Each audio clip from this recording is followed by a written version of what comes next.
the Starship World of Warcraft community is proudly supported by Blizzard Entertainment, Zygor Guides, Gamer Advantage, NordVPN, Glitch Energy, and Streamlabs.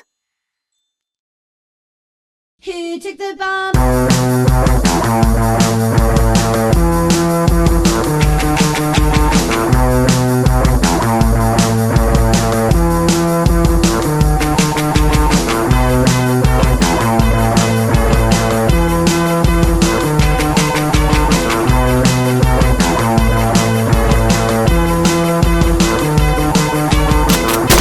See you later.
Storm, earth, and fire, heed my call.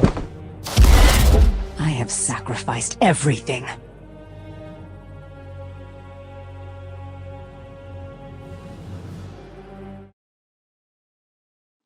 Hey!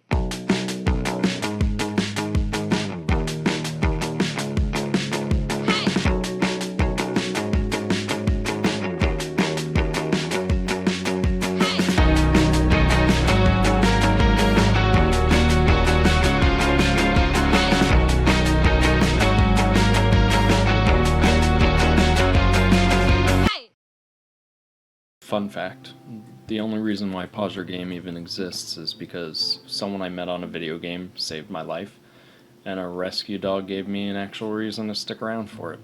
So what's Pause Your Game?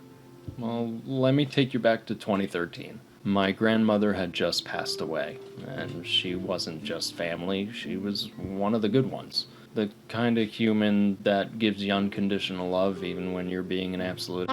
Losing her didn't completely break me, but it knocked the joy out of the room for a while. I wasn't spiraling yet, but I was definitely sad, numb, floating through my days like a background NPC. Somewhere in that slow emotional freefall, a friend, probably sick of watching me vibe with the void, sent me a rescue post. A miniature schnauzer named Sophie. She looked like she'd been through some and wasn't going to judge you for yours. Like a Fallout companion you stumble upon by accident, and then she becomes the entire reason you finish the whole game.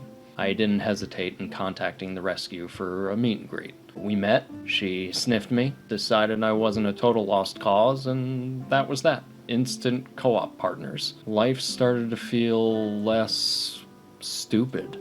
For a few years, I had the illusion of stability. Sophie, decent business, loving partner. I'd almost convinced myself I was functional. And then one morning, I woke up in pain so bad I thought I was dying. And it turns out I kinda was. My appendix decided to yeet itself out of existence. I had emergency surgery, the recovery was awful, my brain chemistry went full-blown clown mode, and depression slithered back in, but this time it brought friends with it. I stopped eating, I lost weight, pushed people away, friends, partner, family. My business went downhill faster than a league player's MMR after a losing streak. But Sophie, she stayed, constant, my stability, the only living thing that didn't make me feel like a complete disappointment.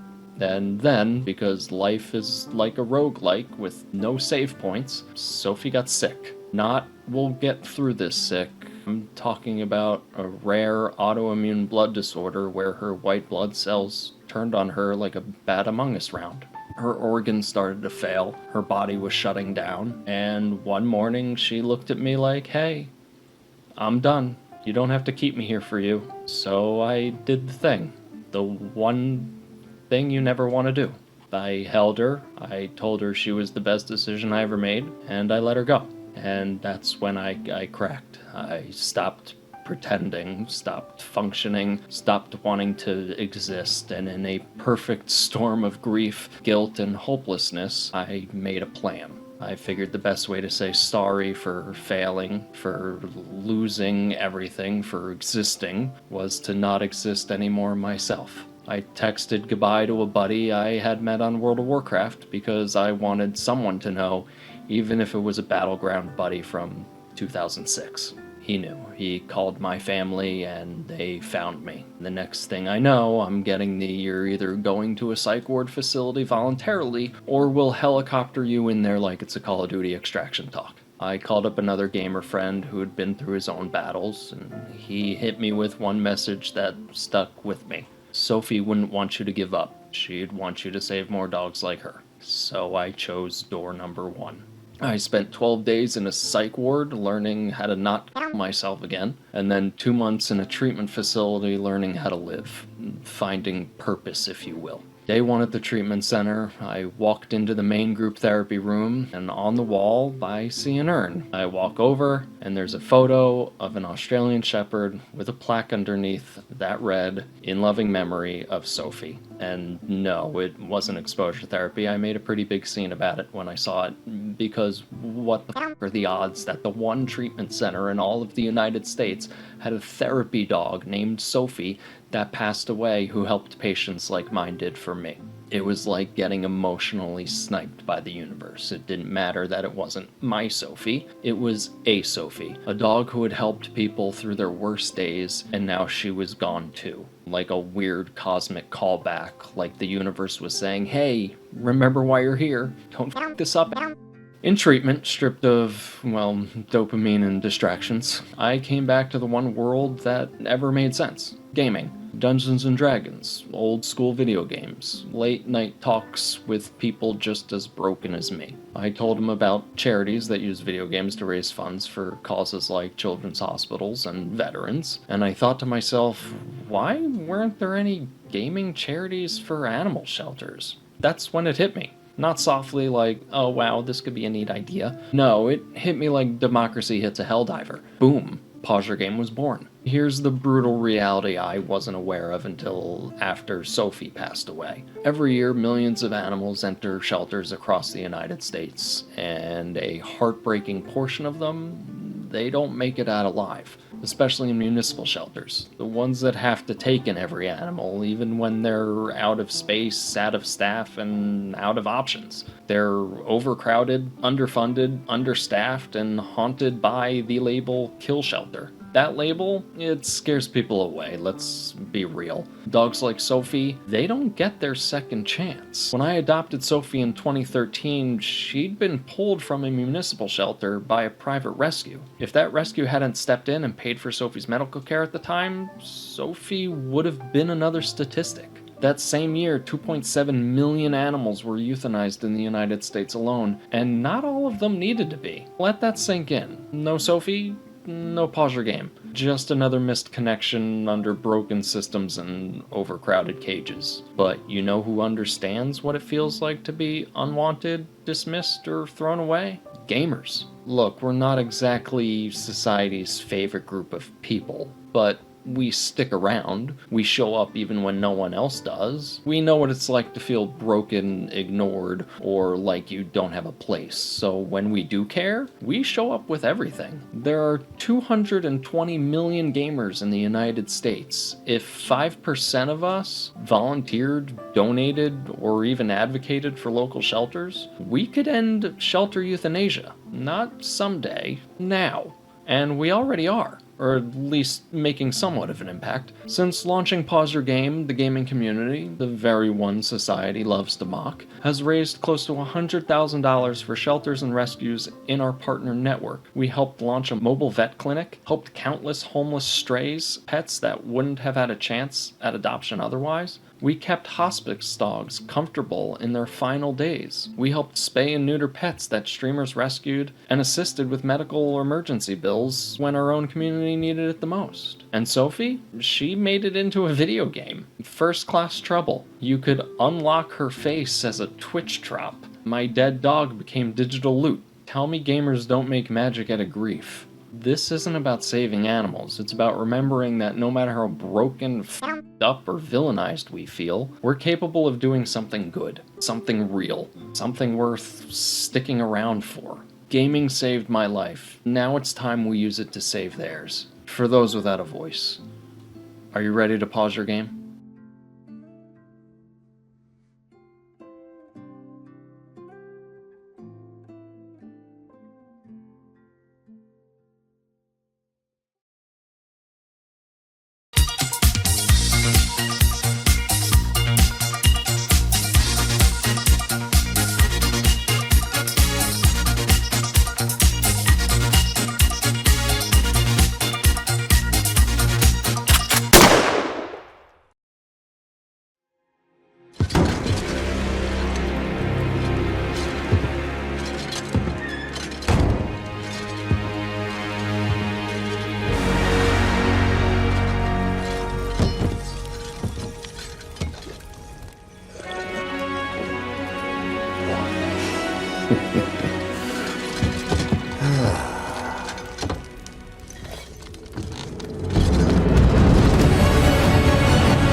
Good morning, good evening, and welcome to Pet Battle PvP Season 2, which is the EU final, following on from a fantastic show last night over on the Valor Twitch channel, where Woxbc took home the trophy. We go again tonight to battle it out to who wants to see. Oh my goodness, my cat jumped off my lap. I'm very sorry. Who wants to be the very best in Europe like no one ever was?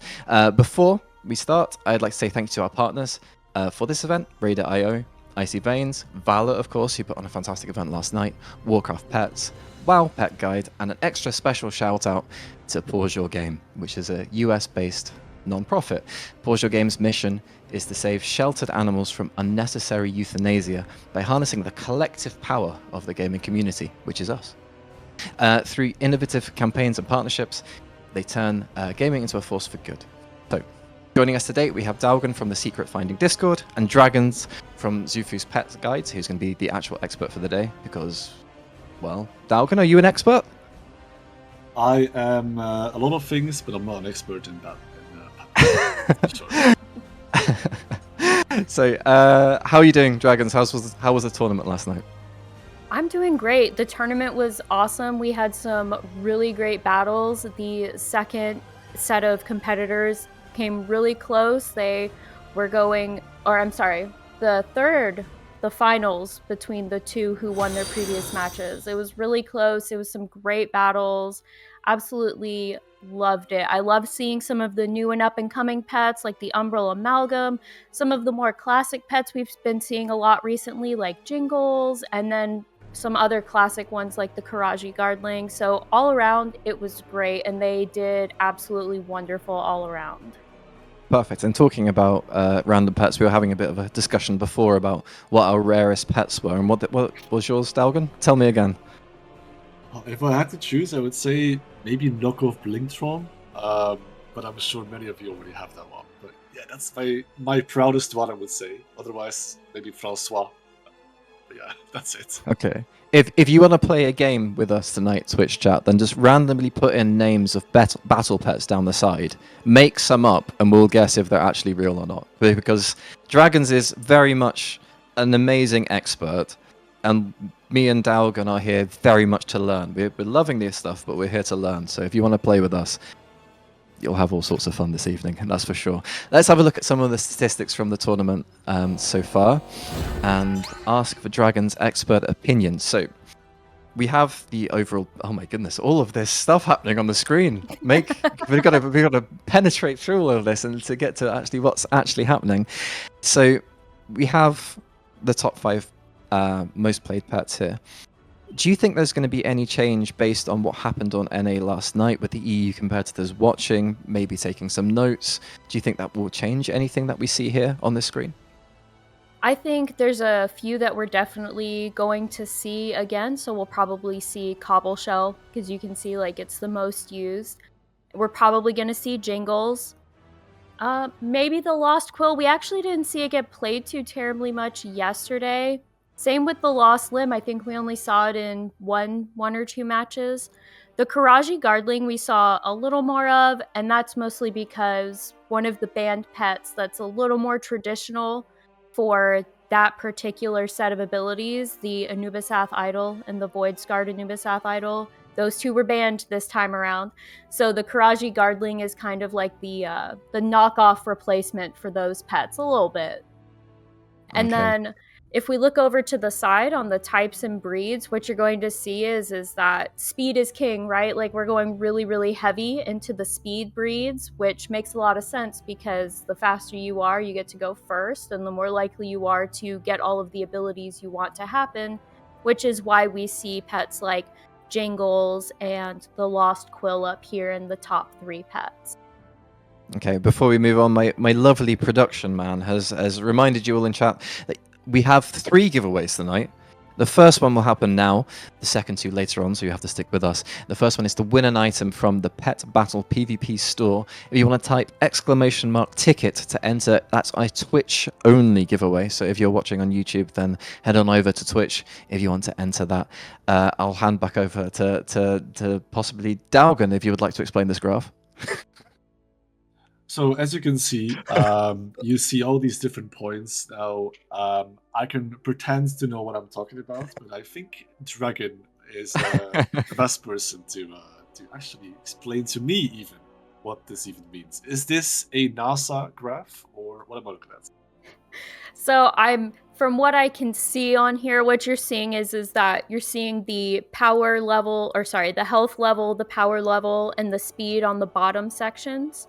And the speed's going to look kind of funny because it's taking into consideration for certain pets that, like flyers and everything, who automatically start with 1.5 times speed. So if their speed is 260, then they start at 1.5 times that when they're above. So the speed's going to look a little skewed a little bit instead of clustered like the power and the health, because they are what they are when they come into the battle. But what you're seeing is you're seeing there's a wider range on the health because you're going to see a lot of speed pets, which tend to have lower health.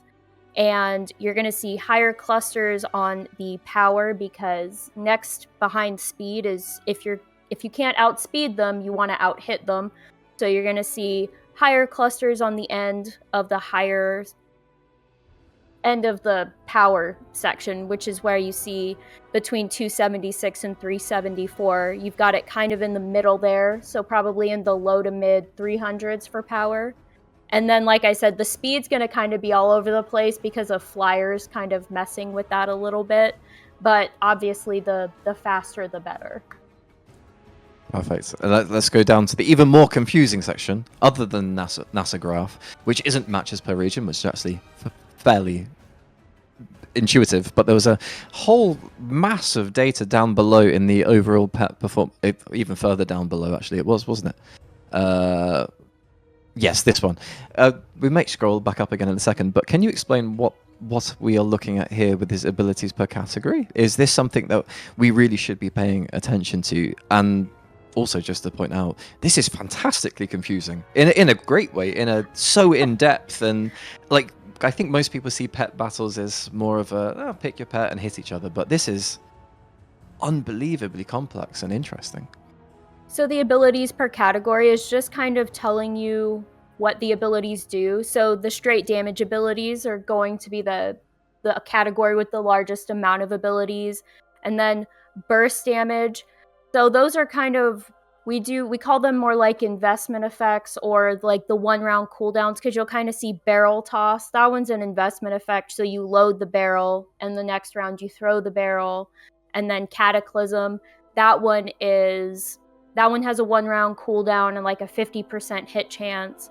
And then you get more into healing, and we see, healing's a little more than the burst damage, but everything kind of slows down from there. Like, so the silence, we only have 1 silence ability with Nevermore, and that one makes it so that the pet can't use their ability for 5 rounds, whatever ability they use next.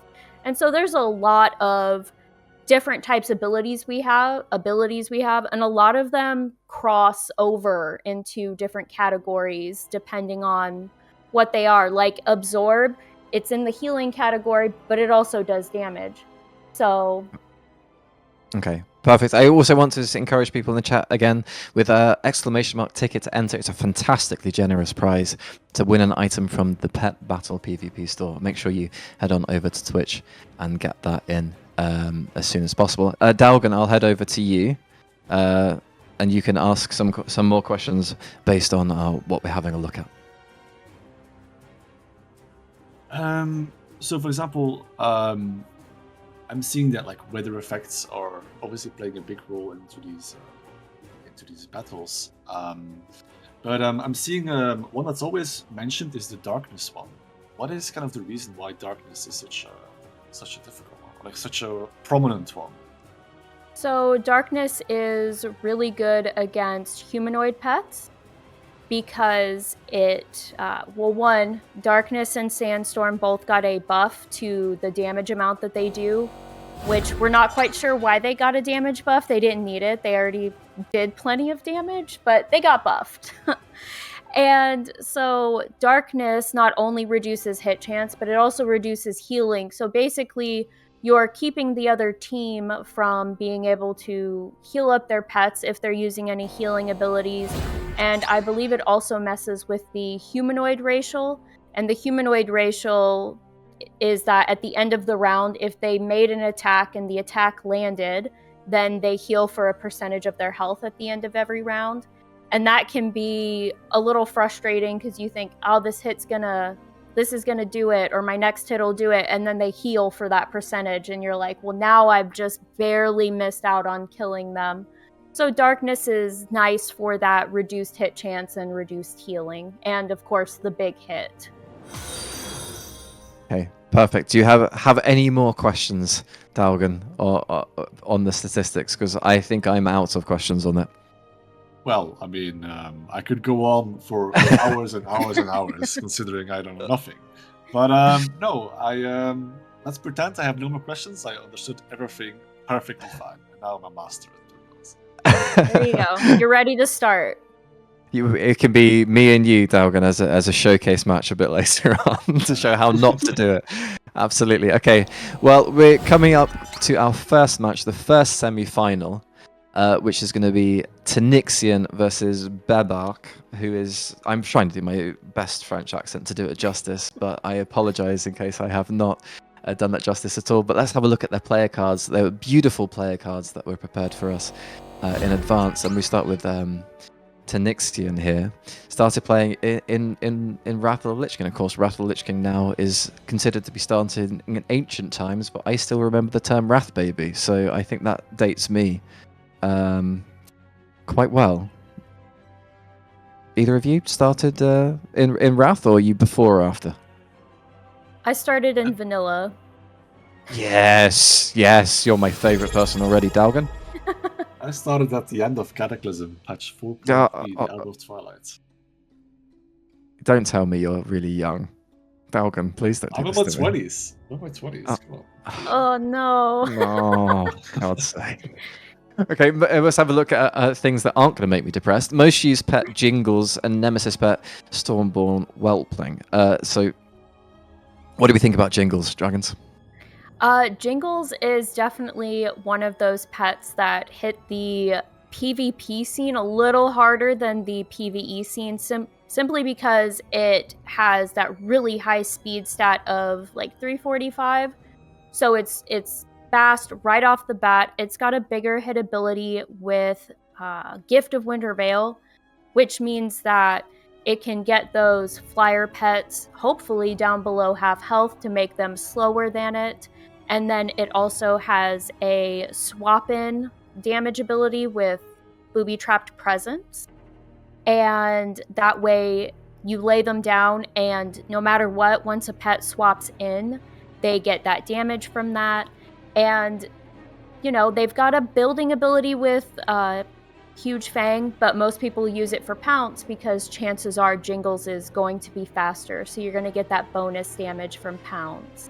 Okay, I can see as well that they've been 6-0'd their way to the final. So let's have a look who they're facing with Bebark, who apparently I pronounced right. I was going to keep going with it. And we started playing at the end of WoD. Oh, so we have... even more cause for me to be upset. Most used pet Revan and Nemesis pet Cobble Shell. Tell us a bit about that, please, Dragons. So I don't know too terribly much about Revan. I would say that a lot of people are probably using it because, he's incredibly adorable, right? And it was for a good cause. And I can tell you that the reason Cobble Shell is its nemesis is because it's got that high power behind the Toxic Smoke ability. And of course, it's got the heal that it can do. I'm pulling up Revan right now. So Revan's got Feign Death, Uncanny Luck, and Scratch are probably the ones used. It's got an okay speed stat of 305. I was talking about it yesterday, but we're getting a lot of power creep recently with how much power and speed we're seeing on pets. So 305 is probably a little more average that we're seeing now, or just above it, as opposed to, back in the day where if you had a pet above like 290 speed, you were doing pretty good. 305's okay. It's not the best for PvP because you see a lot of those higher speed pets. But I would say they'd probably play Feign Death. Maybe Uncanny Luck if you're running another pet that needs that boost to their hit chance. So it would be good to pair with something like Demolish. So you could throw down Uncanny Luck, hit Feign Death, bring in the other pet that needs that boost to their hit chance, and do a big hit ability like Demolish, like Cataclysm, like I was talking about earlier. And then the first slot can kind of be whatever they're feeling that day or feeling for that match, especially since we get to see what they like. Everyone gets to see what the opponent has picked. So if they've got Undead on their team, they can grab Scratch for that high hits against Undead, and then if they've got the critter, then hopefully they can take out Cobbleshell with that Pounce before they get killed. Okay, perfect. We do have 2 more competitors, but we will introduce them before their match a bit later on. But before we go over to the picks, let's have a look what they are all fighting for. And obviously that's going to be a prize. And this is going to be the prize that's going to be given out not today, but this is the grand final prize between EU and US. The winner of today versus the winner of the US version. This is a lovely, lovely IRL prize. How rare is that to actually get something physically delivered to you that looks this gorgeous as well? This is a really well designed, really nice one. Season 1 was also really beautiful as well. What do you think about this, Daugen? I think it looks absolutely amazing. If the winner doesn't want it, I would gladly take it off their hands as well, by the way. The team is fantastic. It's kind of under my team. I think it's phenomenal, really. Okay, perfect. Oh, by the way, Dragons, why aren't you in this tournament? Why are you here on the desk with us? Oh my gosh. Well, one, I'm not in the EU. Wow, I mean, yeah, but you casted yesterday as well, right? So I did, yeah. So I am really terrible at PvP. I'm bad at pet battle PvP. I'm bad at regular PvP. I'm so bad at it. I'm gonna stick to making PvE strategies. Definitely my preference. I think I've got over 1,800 strategies now. So wow. I'll stick to PvE. Well, I remember hearing about a particular strategy from you yesterday, which really blew my mind and made me pray that we don't see it today. So hopefully none of the competitors will hear about it and then decide to troll me with it, which is, of course, do you remember what we were talking about earlier? Sunlight and photosynthesis. Yeah, we're begging. We're begging. We're on our knees here, EU competitors. Don't do it to us. Please, no 1,000-round fights. Please don't do that to us. We'll try our best, but I have nowhere near enough caffeine to do that. Yeah, Tanixion also in the chat saying that they're begging as well for that not to happen. We also have, by the way, I was informed, EU only prize. Some sugar person, let's be neutral, donated 500,000 gold for the winner of the EU. That's a substantial amount of gold. That'll buy you at least a couple of the miscellaneous Mechanica pets. You can start your collection with that Daugen as well. What would you do with 500,000 gold? I would invest them into buying more pets, I would assume. 500,000 can get you a lot, to be honest. It might even it might even get me to learn how to PvP properly. PvP or pet battle PvP? Pet battle PvP, of course. Oh, okay. Well, that's a shame. I was going to say we can go together straight after this. Don't worry about it. We are currently waiting on the link for the picks, I believe. That should be coming in soon, where the competitors are just getting everything ready. What would be your prediction then? What do you think we're going to see as some guaranteed picks and guaranteed strategies throughout the evening? I would say we're definitely probably going to see Jingles. We might see the Lost Quill. Like I said, we didn't see it a whole lot yesterday. We saw a lot of Umbral Amalgam, so I think we're probably going to see them again. I actually wouldn't be shocked if we see them on the ban list for next time, just to keep it fun. And that's where some of the banned pets come in. They discuss it in the Discord for the Pet Battle PvP tournament about having those banned pets, just to keep it fun and fresh, and so that you don't see the same type of strategies every single time. Okay, so how many of the pets were actually banned for this tournament? Because I saw there was it wasn't a substantial list by any means, but it still is by any means, but it's still a list. So I believe there were 10. So Oh, the sorry, just Flotsam Harp. just Sorry, go ahead. interrupt you. Very sorry. I see that they're ready to start their picks. So let's head on over and see what they're picking and banning. Let's transition over and see what they're up to over here. And if we can have a bit of a look here. Oh, our view is a bit skewed, so hold on while we expand the screen slightly to get everything fitted in. Sorry, didn't mean to interrupt you so rudely, but let's go back. So it's 10 pets banned, you were saying? Yes, so I think about 10. So the Flotsam Harvester and Ichabod, they were primarily banned because of Reaping Hook. The ability's kind of broken. It's a really big hit mechanical ability that has no recovery. It's a force swap, does big damage, and only has a 4-round cooldown. So that can be a little problematic. And then Sandkeep and the Living Sandling, both probably banned for the same reason, which is there's Sandstorm plus Quicksand, which can slow you. And then Sandkeep also has 2 weather abilities that can hit you with. And because they are elemental, that means that they're not going to take that reduced hit chance to their abilities because they ignore negative weather effects.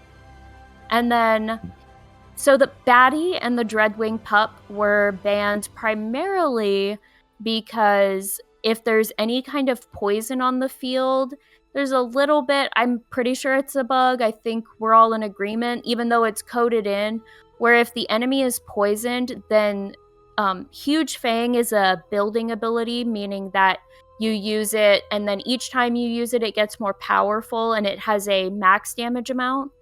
But if the enemy's poisoned, you automatically go straight to the max damage amount. So it's a little unfair. Okay, well, on the subject of poisons, we're looking at the screen here where the people are selecting their 3 pets. I see what looks like 2 toads. Any poison on the field here that we're looking at from these picks? Let's see. Just at a glance, I'm not seeing any like the closest you're probably going to get to poison is like Toxic Skin on the Tongue Lasher, and that's not necessarily like a straight poison. Kind of acidic goo, but I imagine on Roggy we might see acidic goo. It'll depend on what Bebark is facing, on whether they pick Sandstorm or Mudslide on that one. Other than that, I guess Blinding Poison and Poison Protocol from the Void Glower over on Bebark, and then the Rose Taipan, probably in the Speed breed. So I would say Bebark is going more into like a poison dot sort of thing. They've got a few pets like that.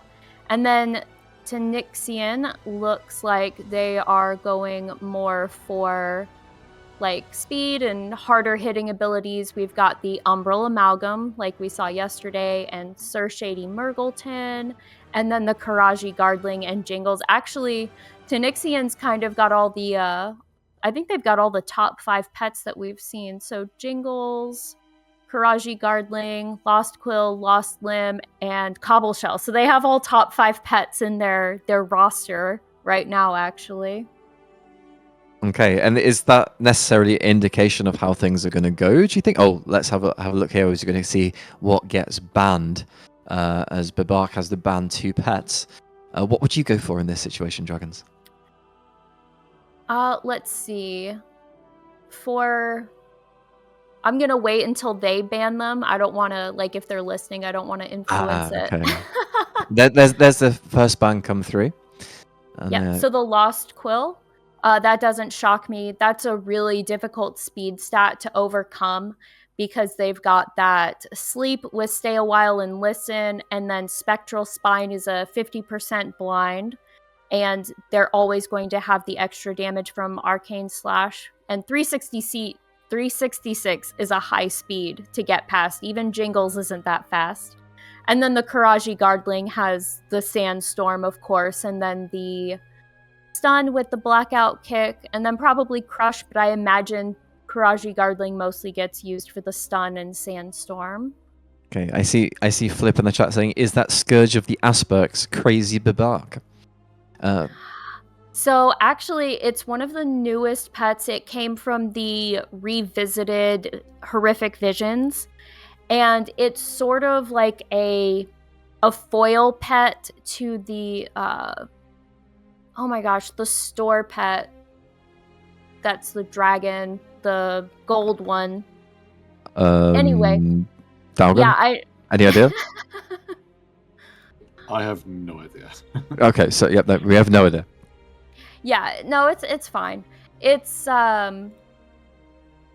let's see. I'm looking it up. I'm trying to see. Soul of the Aspects, that's what it is. So it's kind of a dark version of the Soul of the Aspects pet, where instead of like sunlight and solar beam and surge of light, you're seeing Call Darkness, Surge Darkness, Void Burst. So Surge of Darkness and Void Burst are actually two new abilities. Let's see, Void Burst is going to be the dark version of Solar Beam, so it does kind of the same except when darkness is up, and then Surge of Darkness gives you that 100% chance to stun if sunlight is up, which is why actually having both of those pets on the team would actually be pretty decent. And we do see that. So Bebark has grabbed Scourge of the Aspects with the Sun Darter hatchling, who has sunlight. So we will probably see that Surge of Darkness being used to get that 100% chance to stun if sunlight's up. And then we've got Sir Shady Murgleton, which isn't as fast as the Umbral Amalgam, but it still has some of those bigger hit abilities and the chance to stun with like Soul Rush and then Call Darkness. And we did see a lot of Violent Poultry yesterday with the Whirling Talons and Maul, and it's one of my favorite chickens to use actually in strategies, especially if I'm facing critters. Well, on the subject of chickens, maybe this is the chicken strategy, given the third pet just added.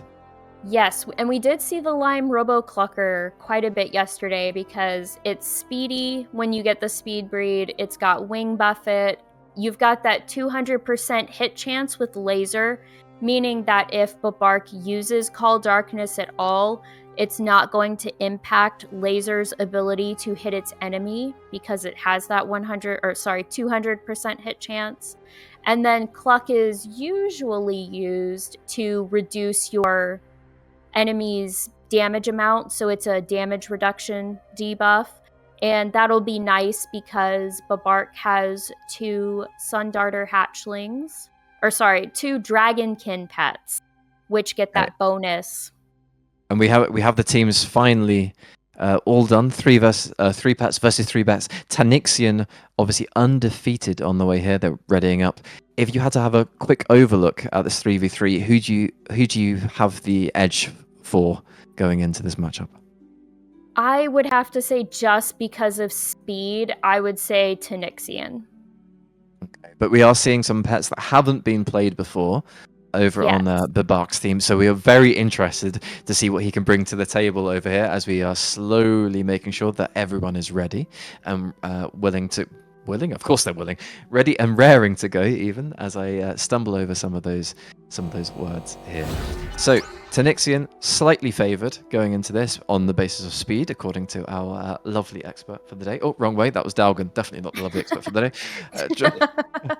Dragons. I love Daugen as well. You can also be lovely, but just not expertly. The Lime Robo-Clucker devastated yesterday, according to Flip. So I will see how much devastation that goes on as they are currently in game now, readying up and seeing who's gonna start victorious. Tanixion and Bebark. They are slightly on the other side of the screen, so you know the scores are live at the bottom. It's 0-0 at the minute as the attacks start coming through. Take us through here, Dragons. What do you think is going on? What's going on in their minds as in the opening skirmishes? So I would say that Tanixion opening with the the Whirling Talons is a good move, and using that Oh, I see what's going on. So they used Whirling Talons, they used Maul to try and take out that fun-sized Florendo, who is using the speed reduction from Primal Cry to reduce the speed on everyone for Tanixion's team. So that was a good play to help mitigate that speed for a little bit. And then the Sundarter Hatchling did take out that Violent Poltrid, which wasn't too much of a surprise given that they've got that Blink Strike, which does strong damage, hit it below half health, and then they got that Dragonkin buff going on. And now Tanixion's got the Murgleton Jr., the speed buff fell off, so Murgleton Jr.'s faster again. They used Ethereal to mitigate that hit from Call Darkness, but they did get that 25% chance to stun from Soul Rush, and with that, the Sundarter Hatchling has been taken out of commission. How much of these battles would you say comes down to a bit of luck, a miss, a 25% chance, a 50% chance, and how much of it is just purely having the better strategy? So I would say it's almost like the the Fort Minor song from Linkin Park, right? Like those statistics seem about right. Okay. And so We need concentrated power of will is what we need. Yes, concentrated power of will. I think they can do it here. So actually what we saw there with the Scourge of the Aspects was we saw Bebark trying to use the either Flame Breath or Breath to try and take out Murgleton Jr. because it did strong damage against magic pets, but they missed because of darkness. And then Fun Size Florendo was there. They got the hit, but Murgleton didn't because of the Call Darkness miss, and we've taken them out. And now if the Lime Robo Clucker keeps missing and Fun Size Florendo doesn't, well, and that's that. We won't find out what happens at the end of that sentence. No, we won't. Unfortunately for Bebark, Tanixion is showing that their dominance is going to continue there by going and winning. Simply enough, 1-0. Jesus, what happened to me there? They won the first round. That's what we're going to end up with. What do you think? Your prediction came true. Speed was actually came up to be king. Yes, it's absolutely a best of 5, by the way, for anyone wondering. So they've got another couple of rounds still to go minimum. Was speed the difference there? Was it a bit unlucky in some aspects? What would you say was the main cause of that victory? So I would say primarily the speed.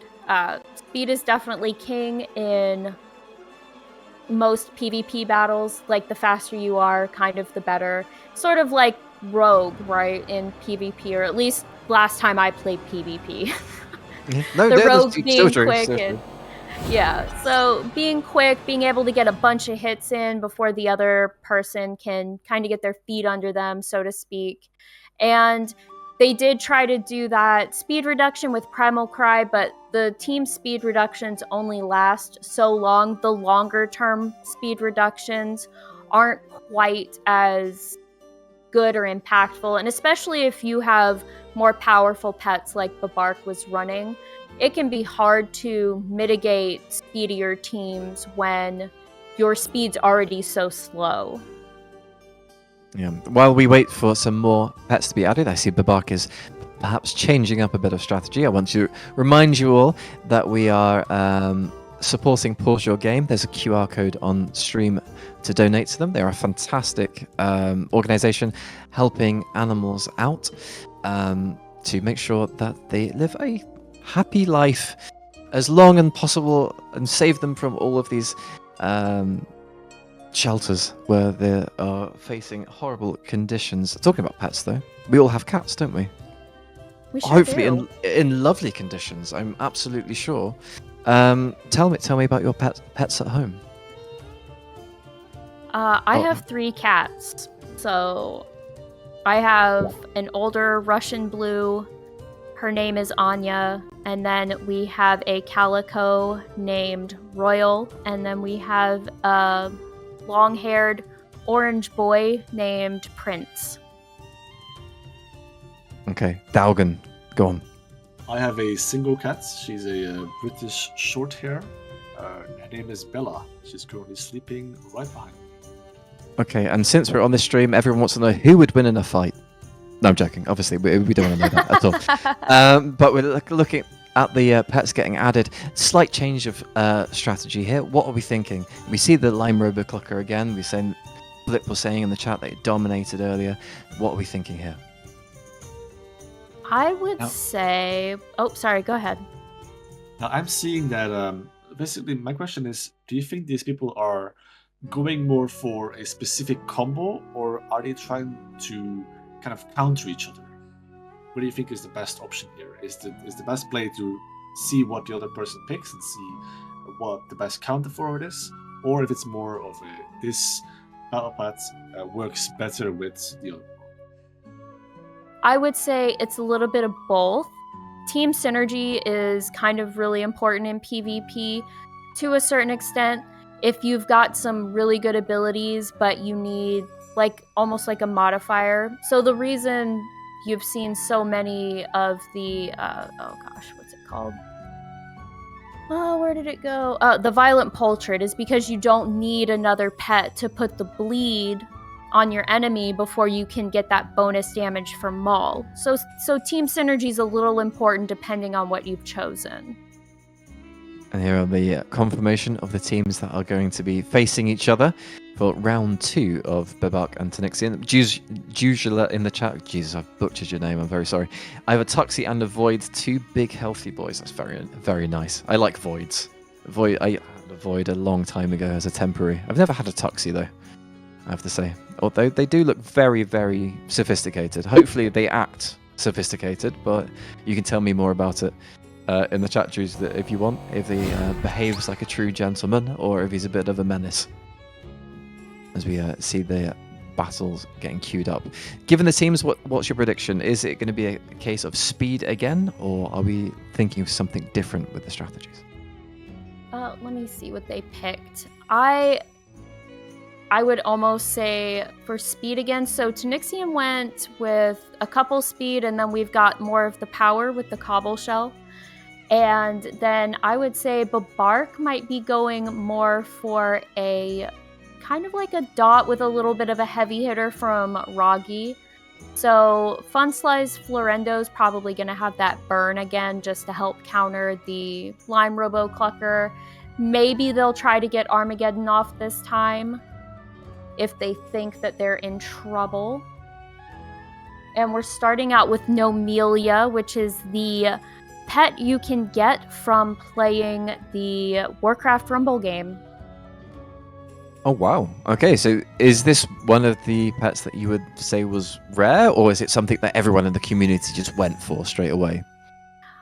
I would say it's something most people probably got for battle reasons because it does have some interesting abilities. So it's got a building mechanical damage ability that you see here, and then it's got deflection and it's got build turret, which is not, I don't know that we have many humanoids with humanoid pets with build turret, but and now we've got Fun Size Florendo. So this is the new one you can get from the raid after you reach, I think, Renown 9. And he's got a really big power stat at 357. And Roggy is one that you get from Zerolite Cavern and Dragonflight. Oh wow! So, you know everything about the locations and everything.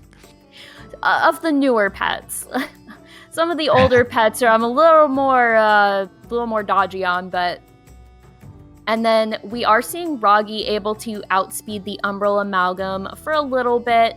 After this, the Umbral Amalgam is going to have that speed reduction drop off, and they will be faster than Roggy here, which will give Tanixion the chance to try and take out Roggy. But as we see, we switch to the Fun Size Florendo, and I imagine Bebark is going to try and either take out the Umbral Amalgam or get them as low as possible before they die, but they haven't been given the chance.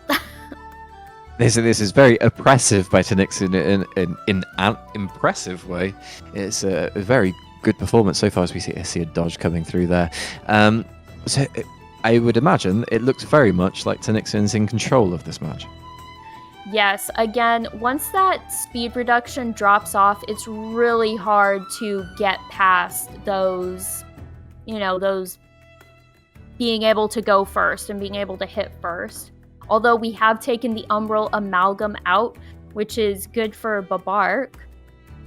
But we've got the Lime Robo Clucker. I'm sure Bebark is hoping for a miss from them, but actually, I'm shocked that they used the Force Swap when Laser would have definitely hit with that 200% hit chance.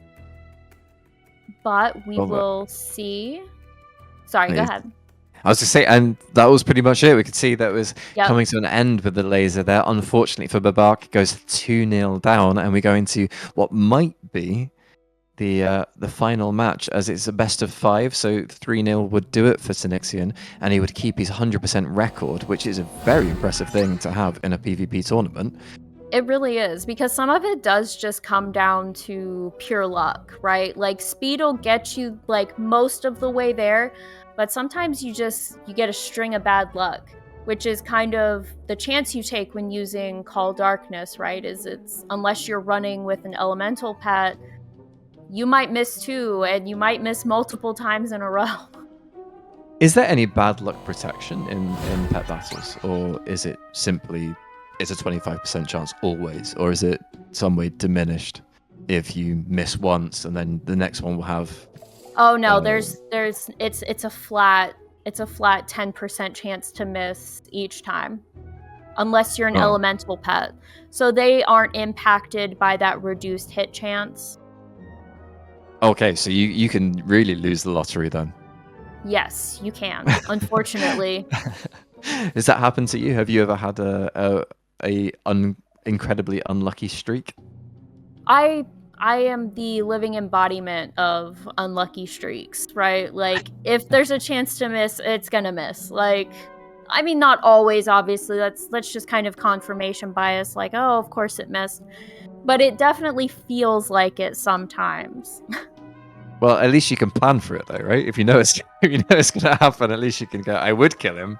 However, my bad luck streak's gonna continue. So maybe there is some solace in that. We see Bebark choosing completely different pets again, which I love, showing us something different every time. Tanixion's first pet's a bit different, and then the return of Wicca Wicca Sir Shady.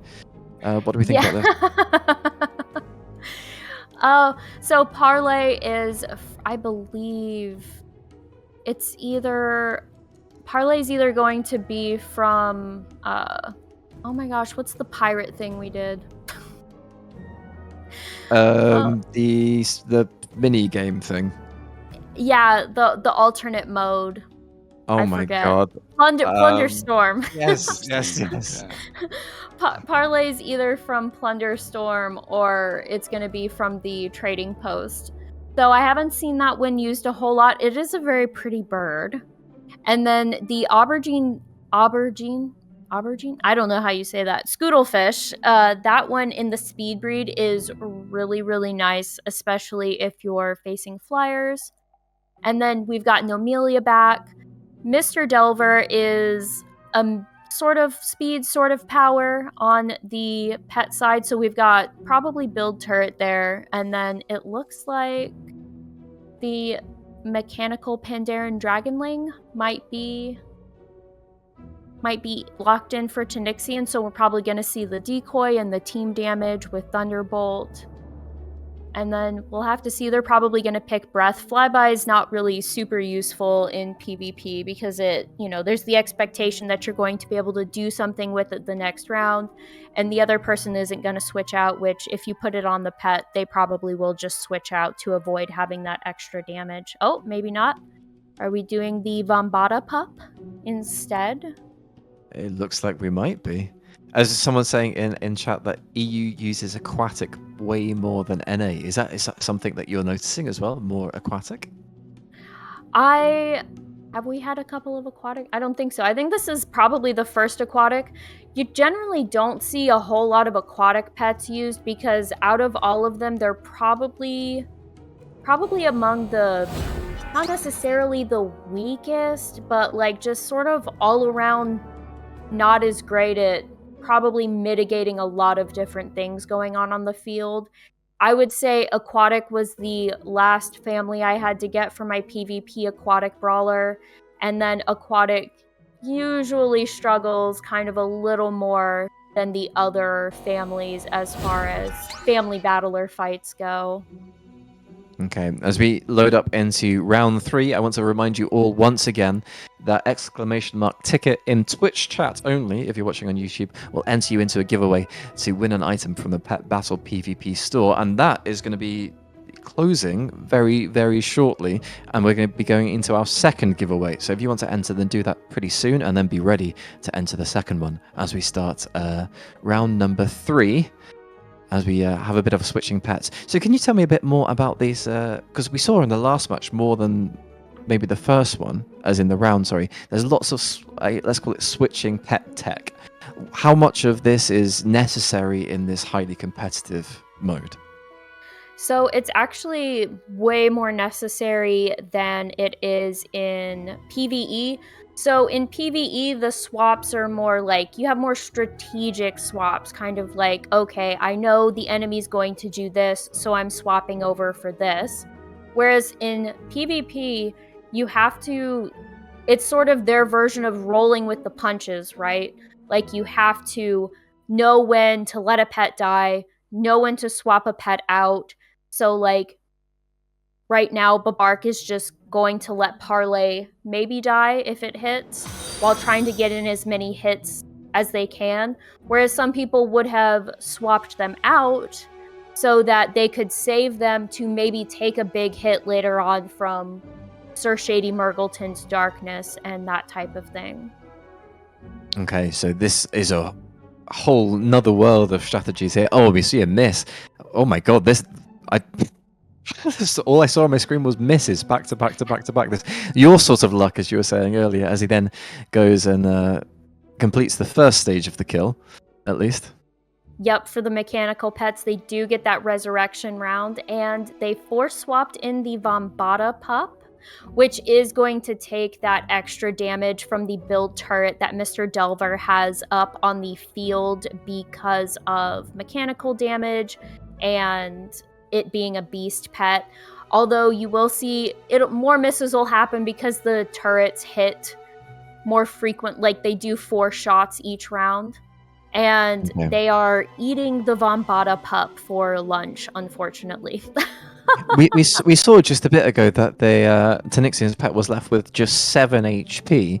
Was that just a really unlucky set of rolls from Bebark, or was it lucky to get him that low? Or how much of that would you put down to one person being lucky and one person being unlucky in that case?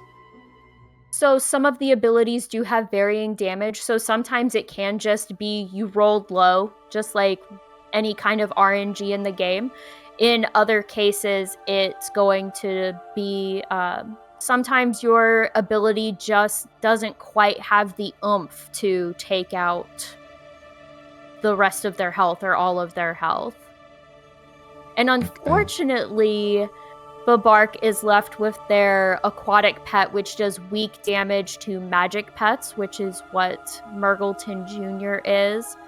But if they are going to try and take out Sir Shady, this would maybe be it if they've had a chance to build up the damage of Deep Bite, because Deep Bite is a building damage ability. Okay, we see them getting pretty low again. Another turn. The weak attack, as you're saying. Perfectly said. Weak, but still does the job. And then we have the last pet versus last pet, I believe. This is yes. With more blocks coming out, this looks like, I don't know, to my eyes anyway, that Bebark has the upper hand here. Not quite. So it's going to depend because we've got that Thunderbolt.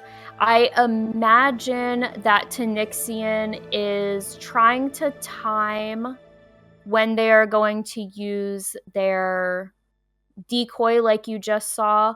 and I'm not sure if they're watching the cooldowns or not, or maybe they're just trying to kind of drag it out for the show. But Bebark has the bubble up. Which is 3 blocks back to back, 4 blocks back to back now almost. Wow, this is the Yeah. most blocks I've seen in a row. This is pretty impressive stuff. It's getting pretty tight now as to neck and neck for if Bebark's going to be able to hang on here. Of them coming in with the miss. Yeah, oh, see, that's a little of the psychology at play there. You kind of saw them hovering over the decoy, or sorry, over the dive button, and Tanixion came in with the win. But you saw that hovering over the dive button. They were trying to decide, do I use the dive to try and maybe counter the Tanixion using the Thunderbolt? Are they going to use it this round? And then you take the chance on the dive. Tanixion didn't use Thunderbolt, and they saved it for after dive hit. Yeah, they're saying in the chat here, if Tanixion hadn't predicted the dive, Bebark would have won. That was a very, very impressive chain of play there at the end. I was thinking Bebark was going to come back into it, but just unlucky. It got really, really low. Unlucky to Bebark. Congratulations to Tanixion going into the final. Daugen, what are we making of what we just saw? How complicated it is, the amount of drama going on and in-depth gameplay. Well, it definitely looks like it's there's a lot more to it than just pressing the ability that looks the coolest or sounds the coolest, you know. 2 of those matches looked like it was quite close, actually. I think 1 or 2 more hits of Bebark would have probably gotten the victory there, at least once. But yeah, it looks like he definitely got outplayed. Now, do you think it was more of a comp issue, or do you think that it was basically? Do you think that the comp matters more, or do you think that it was more in the order the abilities are played? So a lot of it comes down to, like, that one was really close, but at the end there, you saw it didn't necessarily come down to what each player had. It came down to trying to guess what the other player was going to do, because Bebark did have the upper hand with the speed there at the end against the mechanical Pandaren Dragonling, and just one wrong move, right? Like, they already had that building damage on their deep bite, and they probably could have gotten it if they had guessed correctly on when Tanixion was going to use the Thunderbolt. But again, like, that one just came down to the psychology of, are they going to use the ability? Are they not going to use the ability? And yeah, sometimes speed wins, sometimes it doesn't. So I guess these matches are more like predicting what the opposite person is going to do, basically, and trying to counter towards that. Yes. Daugen, you were getting told your avatar's impressive, by the way. Thanks. Thank you. Well, talking about Daugen and creating impressive things, you have a bit of a quiz. This is not Runway Rivals, okay? This is the PvP Battle Tournament. Yes, I have made a quiz. Right, it is coming during the break. Okay, this is the last chance for you to put exclamation mark ticket in Twitch chat to win that item from the Pet Battle PvP store. Once we come back from the break, we'll have a completely different giveaway, so it's very much your last chance to enter, which is being told to you in chat now. And we're going to have to take a 5-minute break, but we have a very interesting thing created by our lovely Mr. Avatar himself, Daugen, which is a little quiz all about pets and pet battles. So let's see how well you all do as we go into this first break, and we'll be back in 5 minutes with the second round, which is Fwen versus Isabella. So stick around, have a bit of a quiz, and we'll see you in 5 minutes.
And we're back, ready for the second semi-final.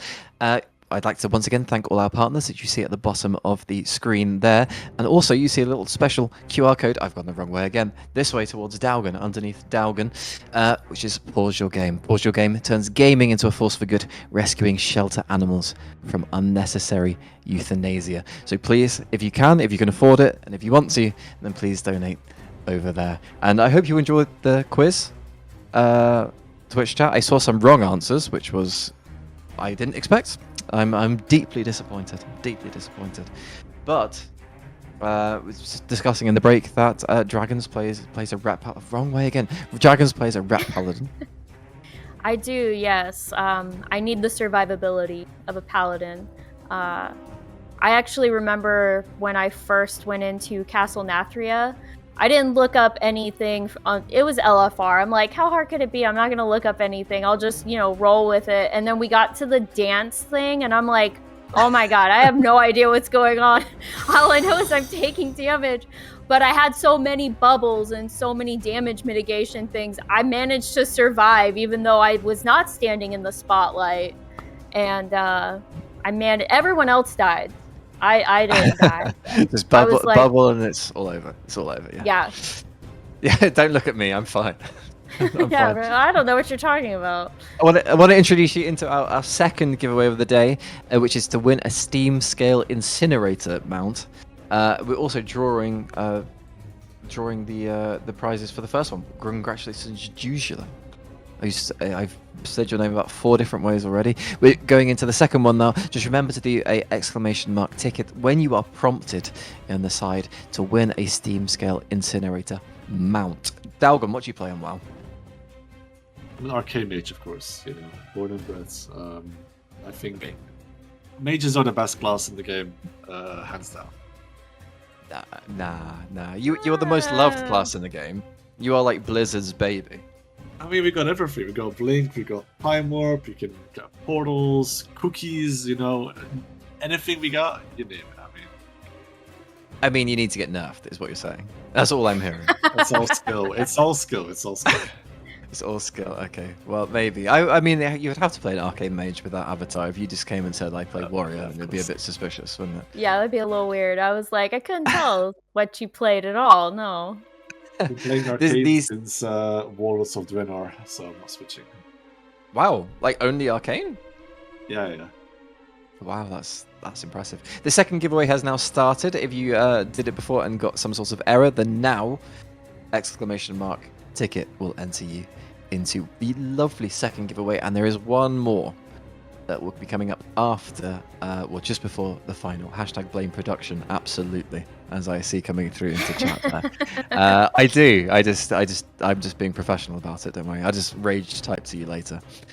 We need to go now into the second semi-final, which is going to be Fwen versus Isabella. What are we then expecting? Have you seen these players play before, Dragons? I have not. I did not cast last season. We've got some new faces. We've got some, predictable faces, but we've got some new ones. Okay, so they've got Buttercup. I love Buttercup. Probably one of my favorite additions to the Beast roster because it's got Call of Winter and Deep Freeze. I mean, it's so awesome because Deep Freeze is a stun and it's super fast. And then Stormy, also another really fun one. I love the model with the swirling storm around it. It kind of looks like a little baby Razageth. So cute. Really annoying to get, but so cute. Well, maybe it's something that we can talk about while they're selecting the 12 pets. What's the most annoying pet to get for you? Or maybe, in 2, what's generally considered to be the most annoying, and what's one that was personally annoying for you?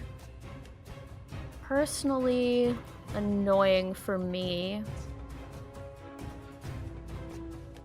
I'm not sure. Trying to get all of Ball's pebbles were kind of obnoxious, but I had a friend guiding me through it, so he was just like, come on, we're gonna go get this pet. I'm like, okay, let's go. And so I was just following along with him. I was kind of annoyed that in BFA I had to make alliance characters because of all of the honey events and everything. It was just easier to do on an alliance, and they had alliance exclusive pets before they introduced the shady dealers that let you do the cross-faction pet purchase. So that one, those were a little annoying. The most annoying thing for you about WoW is playing alliance. I like it. A little bit. A little bit.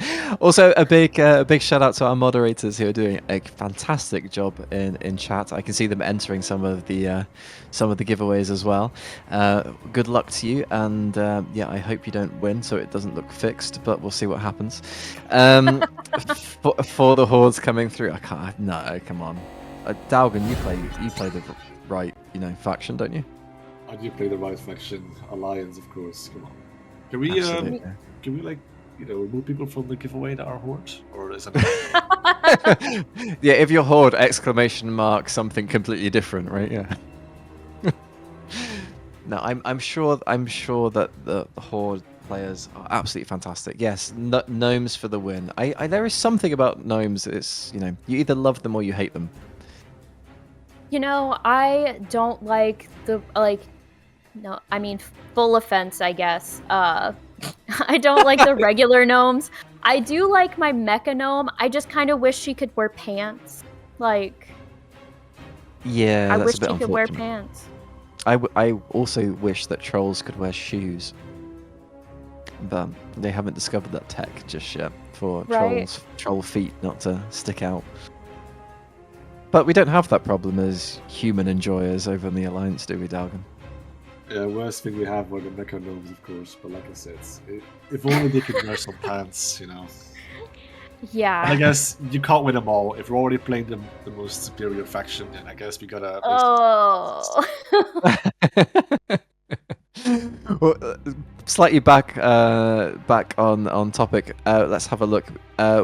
We haven't actually gone over the cards for the competitors. While they're having a bit of a pick through, and while we're waiting for them, maybe we can have a quick look at Fwen's card that was so lovely made for us. This is Fwen, most used pet, lost limb. I wonder if you'll see that come through. They have a record of 3-3, playing since vanilla beta. Oh, talk to me, baby. Oh my gosh. One of us. Ooh. One of us. Yeah, okay. Absolutely. In TBC, I soloed Tanixion. What? Whoa. I mean, Fwen, me and you are going to have a serious chat after this. Let's see if Lost Limb comes up, and let's have a look at Isabella as well on the card over here. Where's playing since? That's what I want to have a look for. That's where I'm zooming in for. 2009, not bad. Most used pet, Widget the Departed. So let's go and have a look at what they've actually picked. Now they're also a 3-3 record, by the way, so equal records coming in. Do we see them picking their favorite pets? Do we see them coming up against any of their nemesis pets? Yes, so we have Lost Limb on Fwen's side, and they also picked their nemesis pet, Jingles. However, Isabella also has their Jingles on their side as well, and they do have their favorite pet, Widget the Departed. So that is actually a fun little fact. Widget the Departed is a sort of like in-game memorial to the creator of, or the father of pet battles, Muffinus. Oh wow! So that's okay. Yeah, that's sort of an homage to his cat. Okay. In which case, that's lovely and touching and unexpected, and it might now be my favorite pet as well. It's a really cute. They did a good job. Even the older model cats, they did a really good job with. They didn't necessarily need an upgrade. I do believe they got kind of a model upgrade, and then of course we've got the new Lynx pets and everything. But I'm Feline Familiar is probably one of my favorites. Ah, okay. Well, how comes? What makes it one of your favorites? Well, it's a black cat with glowing green eyes, and it's got a witch's hat, and when you mount up, it mounts up on a broomstick next to you. What's not to love? That sounds like all of the things that should be loved about wild pets all in one. Is it Exactly. deadly though? Is it deadly? Yes, actually, it's a pretty high power beast pet, and it has Prowl and Call Darkness, which will obliterate pretty much just about anything if you can manage to get the hit off. See Flip and chat. No model upgrades. Bring back the triangle-shaped rabbits and the squirrels. Don't forget the squirrels. All of the pixels. My feline familiar is named after my void bear. Oh, that's very cute. You have a cat called Bear. That's nice. So What are you? some of these Sorry. some of these pets have been in the game for quite some time. Do the abilities always stay the same, or is it more like a seasonal thing where sometimes an ability can be changed? No, so the abilities are static. Sometimes they receive, nerfs or buffs or anything like we were talking about earlier with the weather, how Sandstorm and Call Darkness received a inexplicable buff to their power for whatever reason. I think the biggest change to abilities that we've ever seen was the change to Icky's Black Claw and Flock and how that damage is calculated. That one created so much work for us on Zufu's pet guides. We had to go through, and this was before we had Pet Sim where we could just simulate the battles. We had to go through and we had to check every single battle with Icky in it, every single strategy, and it was a nightmare. It was an absolute nightmare. Well, hopefully you don't have any more nightmares coming up in any future patches. Although there are some big changes coming up in some of the future patches. Do you expect anything huge to happen in terms of pet battling? I'm not expecting anything huge. Obviously, there's a couple things I'd like to see. Like we were talking about how Reaping Hook has that. It's overpowered. It's kind of broken in that sense. While I would like to see a reduction to the damage to Sandstorm and Call Darkness back to what it was, that would also create a headache because so many strategies at this point are depending on that extra damage from it. So on one hand, for the overall fairness, I want it reverted, but on the other hand, I'm like, oh my god, that's so much work. Just need to hire someone to do it for you, and then you'll like it again. There we go. As we see, Jingles has been locked in on Isabella's team. 2 beasts so far. And double Jingles. So we'll jingle all the way, as we would say. We saw it at the beginning of the we saw people on chat say earlier that Jingles was very prominent on the NA side, so maybe this is more of an NA type battle. What are we thinking so far about double Jingles and then the other pets on the board? So double Jingles, it's going to be like if they pick the same abilities, it's going to be a pretty even matchup. So like you can kind of consider this like sort of canceling at least one pet out. I can see Isabella maybe having a slight advantage because Jingles does have Gift of Winter's Veil. So if Jingles hits that Violent Poultrid, it will get that speed amount back, and then they can switch over to something like Little Dazti, which is a new pet that came in just in the most recent patch with the BFA Time Walking. So that one's brand new. And that one is also very, very speedy. And with that one, you can combine Bash and Takedown to get extra damage on Takedown. But I imagine we're going to see Moonfire and maybe Trample, maybe Tail Sweep. It's all going to depend on what Isabella sees on Fwen's team. And Flip has a very good point in chat that if you'd like to have a competitive pet battle match of your own, the website is pet-draft.com. That's pet-draft.com, and you can see it in the Twitch chat on the side if you'd like to do one of these for yourself. It's also been pinned in the chat now by our lovely producer. So, what's the last pick then for you? If you are willing to share and not divulge any strategies, what would be your pick to add as the last one with the current composition? So for Isabella, I'd probably pick something that could maybe help me take out Jingles. So maybe the Crimson Mechasaur or Mr. Delver, Yeah.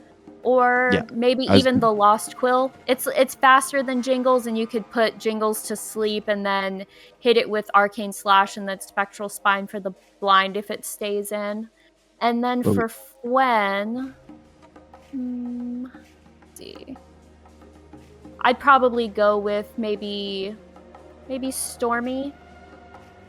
Maybe Stormy. We see that Mr. Delver was actually the pick for Isabella, and we'll see what Fwen's pick is going to be here. Although it doesn't seem like it's actually been locked in as the time is running out. Oh, there we go. It's locked in now, and she's got to ban one. So maybe she's going to ban the one you mentioned, but we'll hopefully that's not because of us if that happens, and that's just the natural way of things. As we are coming very close to coming up to round one of this second semi-final. Of course, Tanixion's already gone through to the final. Is waiting there for whoever gets through, laying in wait as the That's undefeated. a good one that they banned. Sorry, they banned Blazing Cindercrawler, which is good because I'm pretty sure that if Mr. Delver has Build Turret up and they have Brittle Webbing on, then they get hit each time the Build Turret would have hit, which would have obliterated Mr. Delver. Okay, well, that's high-level strategy thinking. I like it. I'm learning more and more. Thank you very much for joining us here, Dragons. You're the expert that I always wanted. As we have these 3v3 confirmed, and we're going to have a look in-game in a second as to what's actually going to take place. What are the predictions then? Who has the advantage? Is there a speed advantage, power advantage? So Isabella has a slight speed advantage once we get the Violent Pultrid down below 50% because Lil Dazti and Jingles are both faster. I'm kind of feeling Isabella's team a little more just because you get the dot from the Build Turret, but Spyragos can hit pretty hard to Mr. Delver with, like, if you combine Flame Breath with Deep Burn and even that Deep Freeze, even if it doesn't stun, those elemental abilities can definitely wreck Mr. Delver, especially if Spyragos can hit with their Dragonkin buff on. Okay, and we can see Bebark in the corner back there, spectating on as we are making sure we get all the right abilities picked, and all of the admin is done to make sure this is as fair and as square as it possibly can be. So Fwen's Violet Portrait is a flying parapet, right? Which is resistant against beasts. And Isabella has 2 beasts in the roster. Do you think that will make a difference? If Lil Dazti didn't have non-beast abilities, kind of like Tail Sweep, and they have Moonfire, so I would say that if they were only running beast abilities, yeah, there would be a disadvantage there. Oh, we got Jingles versus Jingles, and they both have their wreaths on. That's so awesome. So we've got Fwen making sure they get that booby-trapped presence out, and we're basically seeing... Oh my god. Yeah, so this one's actually just going to kind of come down to RNG because they're speed tied. So it's whoever gets to hit first, and there we go. So Fwen manages to come out on top on that one. And Mr. Delver, definitely the good choice to come in first there, because if they had brought in Lil Dazti, that booby trap presence would have absolutely hurt. And unfortunately, Mr. Delver is already down low because of that booby trap present. Didn't quite, wasn't able to get, like, maybe Build Turret, or perhaps they've got the, there's the Build Turret. And here come those elemental abilities I was talking about to eat away at Mr. Delver.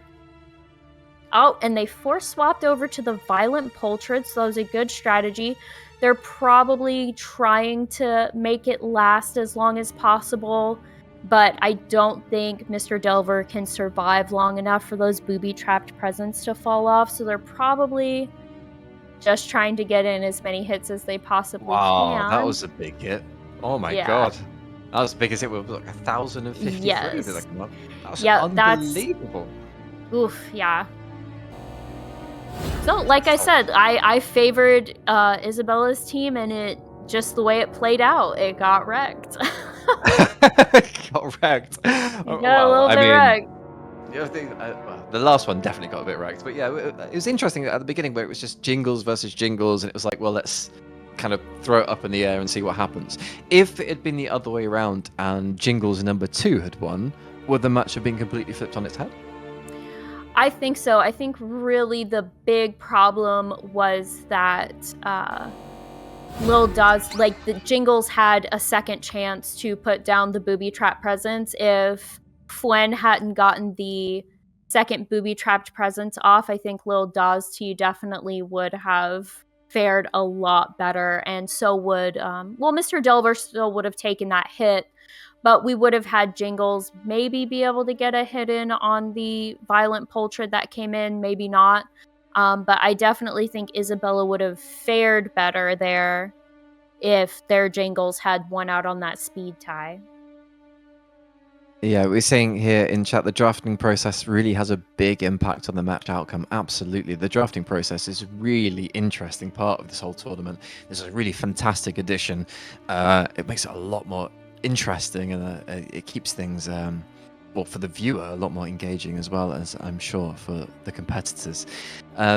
What was the process of pet battling before this website? Was there a different way of doing it? Was it this engaging, or what was the whole process like? So you just kind of beforehand, you like sometimes the tournaments that they've had in the past would have a list of banned pets, but otherwise you just kind of shared your screen if that was even possible, and just kind of went with, and if you couldn't share your screen, you just start the battle, and you best of luck to you, just kind of like doing a random like PvP finder battle. Wow. Okay, so this really has made the whole process one hell of a lot more streamlined. This is a fantastic addition, a fantastic website. Remember that it will be in the pins if you want to take a go, have a go of this yourself. Yeah, and it's definitely made it more competitive in like a good way, right? Because you can kind of, obviously pick and ban, right? So you get to ban things that you definitely don't want to see. You get to pick things that can work against the other person's team, or maybe you're just like, I'm just gonna go with these pets no matter what because they're just a good all-around comp. But yeah, I think it's definitely made the matches better. Okay. Why? I'm also curious why we don't really see so much of the same. Obviously, they can ban it, right? But generally speaking, we don't really see so much of the same comps back to back to back. For example, in this one, no one has a Jingles, right? If it's banned or not, it's something else. But generally, every single match has been a completely different team. Is there a reason for this? Why people would do it? Is it just one pet gets banned and suddenly a whole strategy's out the window? Sometimes it all just comes down to vibes, right? Like, sometimes you're just like, clearly that did not work. And sometimes you'll see a pet that recurs in each one where that pet just felt good as part of the competition. Or maybe, if I just tweak these two pets to go along with this pet, like we see Spyragos again, but they've changed the other two pets, so there's a hope there that Spyragos working in conjunction with these other pets will work better, or the other team consistently picks pets that pet will counter because they're in the same family. So really it just, sometimes it just comes down to vibes. Other times it's like, okay, I'm switching from a more power-oriented strategy to a more speed-oriented strategy, or a stun-oriented strategy. Okay, so it really is just everything up in the air. There's not like one specific comp that you go for, or 6 pets, and they're all going to work together, and those are the 6 you're always going to pick. It's more detailed and in-depth and more vibes based, as you said, than I'm thinking. Yeah, so this is definitely a little more strategic than probably what you're going to see in just the like you can see in their rematch UI here down in the bottom right, the find battle. That one, you're gonna see that one's more just kind of like roll the dice, RNG, like, oh, I get what I get sort of thing. Okay. And sorry. And No, so it's- that one's going to be way more up in the air, and because you can pick a full sandstorm team, like that's what you're going to see a lot in the queue is full sandstorm teams, full darkness teams, things of that nature. Okay, so basically teams that would be completely banned basically from this tournament for obvious reasons. Yeah, and it's not always so much that they are banned per se because of the domination, because there are workarounds, but just this is more fun, right? Only limiting them to having one weather ability. And we did see Widget the Departed manage to win the speed tie with Tongue Lasher. And there he goes. Tongue Lasher had the polymorph ability there.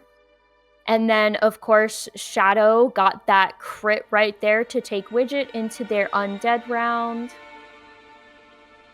And down he goes.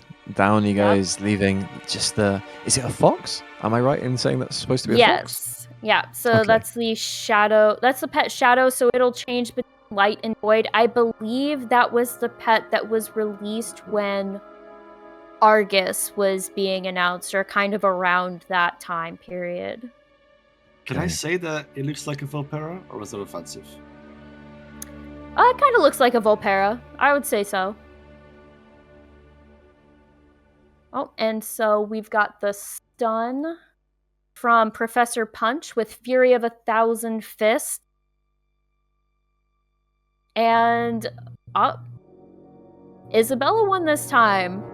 Yep, and we're going to go to a tie of 1-1. Flip in chat saying a difference between the tournament and random queue is also the tournament operates on singleton. You can't have multiples of the same pet on your team. Oh, that's very true. Yes. That's very true. Three jingles really would be something, wouldn't it? Jingle. Well, on you jingle. can't have 3 jingles anyway, because it's a unique pet, so you can only have 1. I tried to be educated, but I failed. So I'll go back to being the dunce on this call, and we'll go over to having a look at what. This is okay. I'm used to it. Don't worry. We'll go back over to having a look at what everyone else is choosing. Or Isabella, sorry, and Fwen are choosing on the next screen, and see what they've banned. Some of the bans have come out already, but none of the picks have come through just yet. So what we're having a look at here. So it definitely looks like Fwen was like, I did not like Professor Punch at all. They are banned. No more Fury of 1,000 Fists for you. I see. Widget get picked again? Yes. Yeah. So Widget's probably or Twilight. Oh. Kind of similar. Twilight is going to have, I believe, a little more power than Widget. And then we could get that stun with Surge of Light or Stormborn Whelpling. Isabella's listening and they're like, oh, maybe I'm going to change. We'll wait for that one to be confirmed. While we wait for it to be confirmed by Isabella, who's currently trolling us. Daugen, you have been tagged in the chat saying, I saw that you mentioned Jennifer and the Secret Finders Discord. Were you involved in solving that one? Of course, I solved it single-handedly, No, I was quite new actually in the server when the whole thing happened, but the search was so long. It was 11 months of just trial and error. So no, it was at some points there's a whole search. There's 100 people in the voice chat trying to figure it out, and then 3 months later it kind of dies down a bit because people become discouraged. So over the course of many months, we had small little pieces here and there that we could kind of, put together, and then basically how it was solved was quite special. It was someone completely random who's never even been in this. Oh, we've lost him. Oh, sorry. Yeah. So it was someone that was completely new to the server. He joined the server. He dropped the documents explaining how to do it. And yeah, that's how it was solved. We have no clue who he was. He just joined, dropped like this giant document, step by step, on how to do it perfectly. And yeah, that's how it was solved. So to this day, we're still very confused. Yeah, it does sound like Blizzard staff entered the chat and just gave you a helping hand, doesn't it? It's like, there you go, It boys. was, but I don't think so. It was, I don't know, just someone completely random. It had to do, I believe it had to do with like music theory, and there were quite a few sour grapes going on in the like even the pet community at that point with the whole process and the person who was involved with it, and it was a whole thing. Wow. Okay. But how far did you? I just made a load of random sounds on the microphone. Interesting. Well done, me. How close did you get to solving it before the person came and dropped the document? It's kind of difficult because the way it was solved was basically there was this tune that was made, and basically, how does this work? It was like the notes of the tune were in a certain way, and you had to like mimic the sounds with fruit on the tiles. It sounds extremely complicated. Even explaining it is so difficult. You had to like put foods, which is scattered throughout the cars and raids, in the correct tiles on the floor in a specific way. So how this was solved is incredible. I mean, for that, I'd want this pet to be unbelievably overpowered. We have thousands of people just trying to like figure out any sort of like way of doing it, but it's basically just banging your head against the wall, hoping that something will happen. I'm seeing. I can see what my production agent is typing. It's a massive RP pet, though. What? Really? Tell me all the secrets, Daugen. Tell me all of them.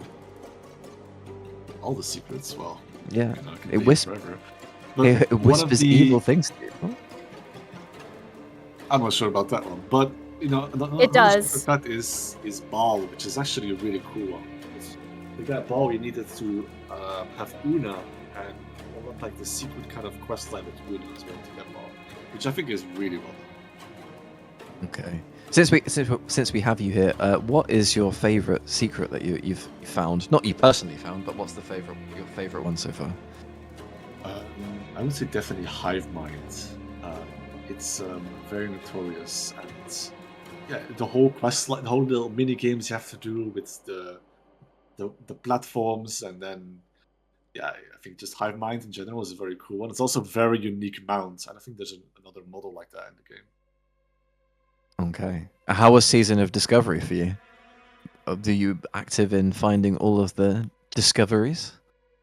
No, I'm personally more of a retail player. I haven't dabbled in Classic or Season of Discovery. What about you? My biggest disappointment in Season of Discovery was I wanted to become a Warlock tank, and the glyph for Metamorphosis, everyone was looking for it, and then they realized it was bugged. Yeah, that was so sad. I was waiting so long for that. But let's have a look now as we have Isabella's team is locked in with Twilight, Lost Quill, and Widget again, who's quickly becoming my favourite against Jingles, Stormy, and +1. What would you pick, Dragons? Let's see, for Fwen. Looking at what they've got. It's a little difficult. Let's see. They don't really have any like hard-hitting flyers. All they've got is Buzzworth available. I might go with Spyragos again just for that Flame Breath to try and deal with the Lost Quill, since Stormy doesn't have any Dragonkin abilities to try and take that out.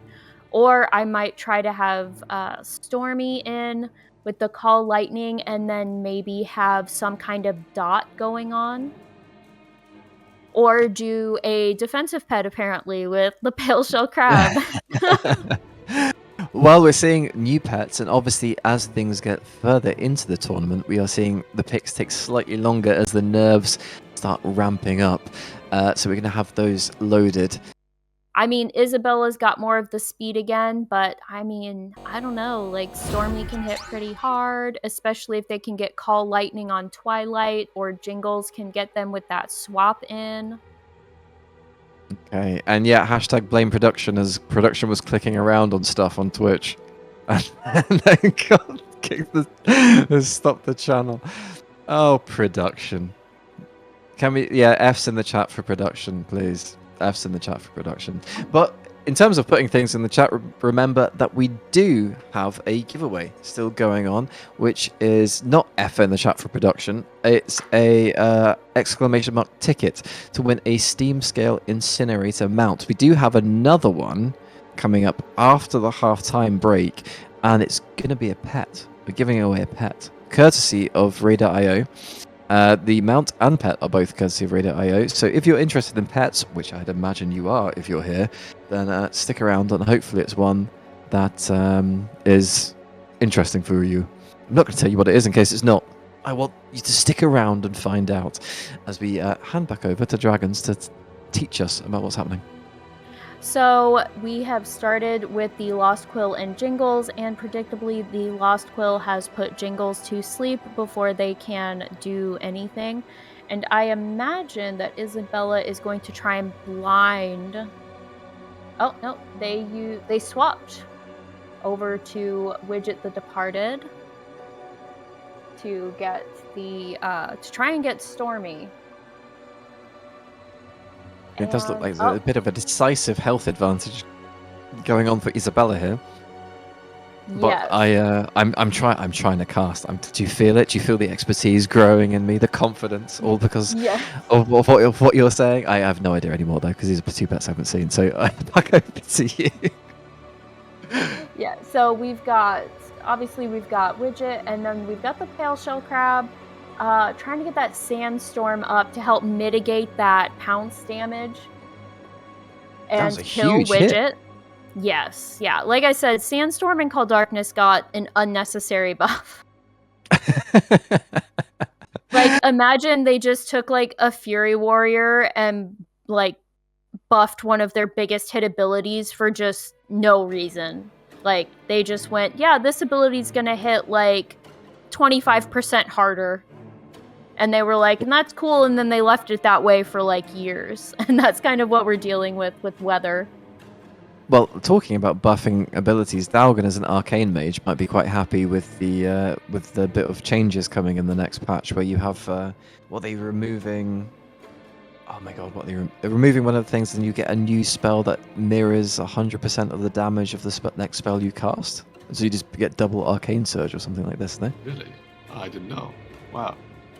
Yeah, I'll have to have a look and make sure. But yeah, let's go back to this very busy field of pet battles over here.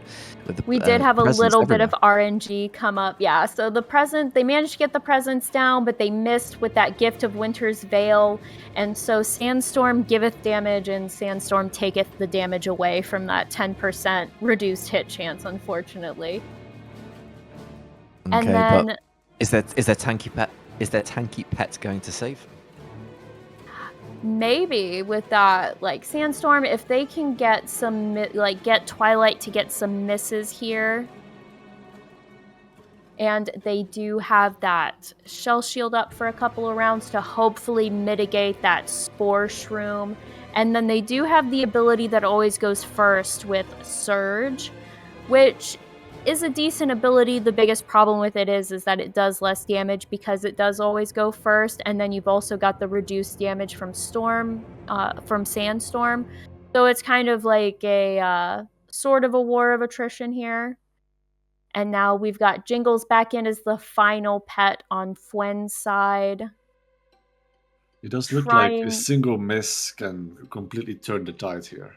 It sure can, which is kind of the...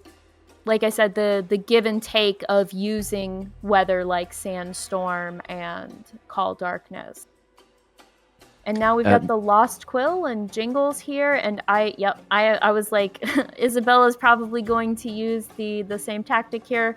Put him to sleep, try and hit him, get him down, and this will be it. And Isabella takes their second win. Congratulations into Isabella. There's a couple more to go, or maybe one to go, as it's a best of 5. Nolgi in chat saying, "I wish I would have the time to participate in this. So much fun. It does look like a lot of fun, I have to say. And obviously, you don't need to have 1,950 pets or however many. You just need 15 to fill that board on the side, as you'll see as we are selecting. Just make sure they're 15 actually good ones." And if you want to know what the good ones are, then we have an expert next to us. Do you want to plug yourself a bit? Oh my gosh. I don't know. I don't PvP too much. We do have on wow-petguide.com, we do have a PvP section that can kind of give you like a tier list that we have. It's not super updated at the moment. Like we don't have any the new like War Within pets, I don't think have gone up on it at all, but we do have them like parsed out by tiers. So in tier 1 we do have Anomalous, which is banned, the Speed Breed of Karaji Guardling, Jingles, the Moontouch Netherwhelp, which is banned, the Lost Quill, Anubisath Idol, which is banned,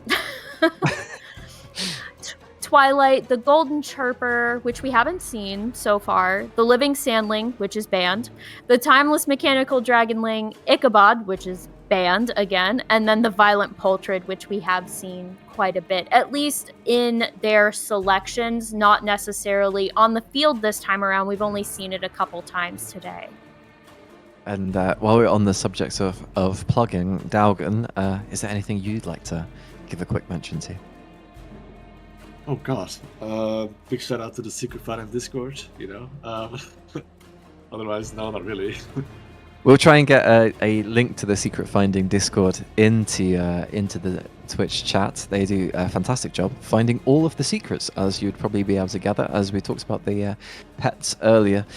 So we will try to get that link into the chat so you can get over there and find all of the things, and nothing will ever be a secret to you ever again. Moontouch is partially banned because it's hard to counter, impossible to obtain, and there isn't a pet like it.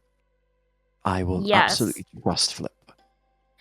Yeah, so the Moontouch Netherwhelp has a ability that's unique only to it called Ashes of Outland. So it's a really big hit elemental ability, and it blinds the other pet. And then in addition to that blind, they also have Phase Shift, which is a dodge. So just kind of like, what did we see yesterday with that, where we had the blind and the dodge that could... Oh, the moth. The teardrop moth, that's what it is. So the teardrop moth has kind of the same thing, where you can stagger the blind and the dodge a little bit to kind of dodge as many things as you possibly can. But with the Moontouch Netherwhelp, their blind comes with like a really big hit ability, which can definitely wreck mechanical pets. Okay, and we see we're at the stage now where we are adding and getting slower and slower as things really are heating up here. The WoW Secret Discord is in the side of the chat there, if you'd like to join. Now, let's say... sorry, go ahead. I was just going to say, and to meet the lovely Daugen on the Discord server. You can ping him directly. I'm sure he'll love it. Yes, you can, absolutely. Big staff, too, if you want. But let's say, okay, so obviously there's a lot of things going on. There's different breeds. There's like every single pet has unique abilities. There's different stats here and there, which can actually be quite overwhelming, I think, for, let's say, a new player that wants to kind of get into this. Do you have any tips for the new players that really want to start to get into this pet battle system that could kind of help?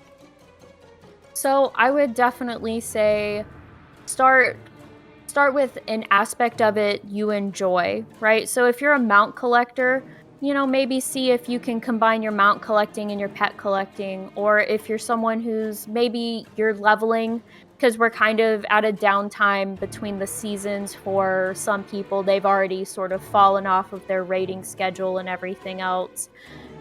Go around and explore, do the safari achievements, and then just start there. Start with the wild battles, kind of get a feel for what your pets can do, and use different pets. There are lists for the most used pets, which we also have for PvE on Zufu's pet guides, you can go there and you can look up the most used pets, and we have those by tiers, and that's used by strategies and everything.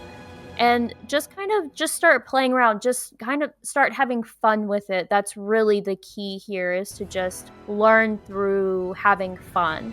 And then slowly you'll accumulate the knowledge more and more, and don't ever be afraid to ask questions, because the pet battle community is like totally not not, bragging or anything, but it's probably one of the most welcoming communities, because we are kind of niche, right? Like, most people only do pet battle stuff in the downtime between seasons. Is very much the main cause for you to play WoW, or do you dabble in lots of different stuff? Oh no, pretty much pets. Like, that's all I do at this point. Mythic Plus is too much for me. I don't like PvP, and I'm definitely no high-end raider. I managed to get by in general WoW activities through the sheer force of the number of years I've been playing, and that's it. There's no skill going on here. There's no skill here. I hit buttons and things die before me, hopefully, and that's about how I function. Well, that's a fantastic sort of end game system to pet battles, or is there a dungeon that's really difficult to do, or? So they stopped making pet battle dungeons. I can't remember what expansion. And I think it was BFA maybe. They're not making any more pet battle dungeons. I would say probably the most difficult as far as what you need and the length of the battles is Blackrock Depths. As far as time wise, then Stratholme and Nomergon are the most God, this is taking forever. Why can't it be like the Celestial Tournament where we've just got everyone right here and we just go and do these fun little battles on rotation? So they're not making dungeons anymore. I would say that's sort of end content, but really PvP is kind of where you have to have a little more skill and luck and a decent roster to kind of play with. So I would say PvP is going to be the more frustrating trial by fire learning method for pet battles. Okay, Flip saying family battler achievements ? So some of them, the older ones, probably the Shadowlands ones, because they never got any tuning. The newer ones, they're trying to be nicer to us. If you can imagine, they're trying to stagger it from easy to more difficult as the patches come out. Okay, so there's not much hope for a pet battle raid or something like this, some big change coming up. Well, maybe it would be a big change and lots of work for you, but there's not necessarily much hope of that on the horizon. I would say not. Honestly, the biggest thing that they could do for pet battles at the moment is to make a mobile version of it. I think that would get a lot more people involved. Just not even anything super complicated, just a simple pared down mobile version, kind of like what you see on the screen for the pet draft. That would kind of be perfect to just do that, and then just have the little icons battle each other. And honestly, the other big thing you don't get any honor when you fight, when you PvP pet battle another player. And I think getting honor into that, we'd see a bigger influx of players coming in. Because I think if you can do comp stomp and battle AI, I think it'd be fair, since you're actually battling another player. Okay, well, talking about that's very good ideas, and there's lots to talk about. But right in front of us now, we do have battling players, and let's have a look at what we have with their teams. We have a couple of new things coming up. We have a Buzzy Bee. Yes, I believe that is Buzzworth. So Buzzworth was I think it was a trading post pet. And that one is probably going to be more dots, it looks like. Yep. So we've got the team dot there with Great Sting. And that's really good, especially if you've already got like something like Call Lightning up, which we don't have quite yet. And we can add I believe the Barbed Stinger is, let's see. So that only gives you a 20% chance at hit, but it's also going to be, it's an okay speed, but it's definitely outspeeding some of Isabella's pets, and it only lost that speed after Jingles left. So they had that 1.5 to their speed, which is why Jingles wasn't faster there. And now we've got Chestnut. Chestnut came in Dragonflight, and they are doing their bleed onto Buzzworth, hoping to force Fwen into hitting those booby-trapped presents, probably before they would have liked. But because they brought in an elemental pet, they definitely took the weak damage from that. And now they are putting on their brittle webbing, which is going to see each of those nut barrage hits giving damage back to Chestnut there. So that was a really good move by Fwen. And now we have Jingles versus the rest of Fwen's team. So getting that brittle webbing on there means that anytime Jingles attacks, they're going to take that hit from the brittle webbing. And I'm going to assume this is something that Jingles isn't good enough to do. As much as Jingles is amazing, surely it can't take a whole team. Or maybe. No, probably not, just because of what Fwen had remaining and the fact that it had that brittle webbing on.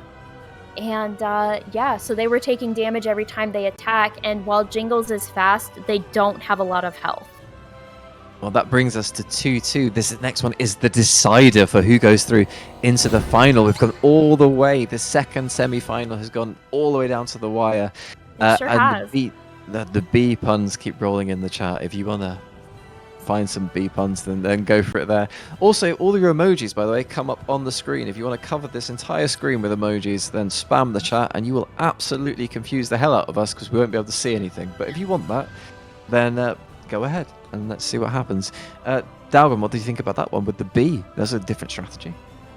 I mean, the bee definitely did a lot of damage. I'm like a almost farm took out horse. 2 pets single-handedly, and I feel like at that point, when you're already this far ahead, it's pretty much a win at this point. Yeah, there are for sure. You can come behind and win on that, but the real key there was getting that Great Sting on and then using Contagion Strike, which gets additional damage if the target's poisoned. So that was a good play by Fwen. Fwen is getting lots of compliments here. I wonder if we will see another flying type strategy here as some of the emojis come flying in, but thankfully they're not covering up anything too important so far. So what's the strategy here then? Because the B looked pretty strong to me, but maybe there's something that I was missing.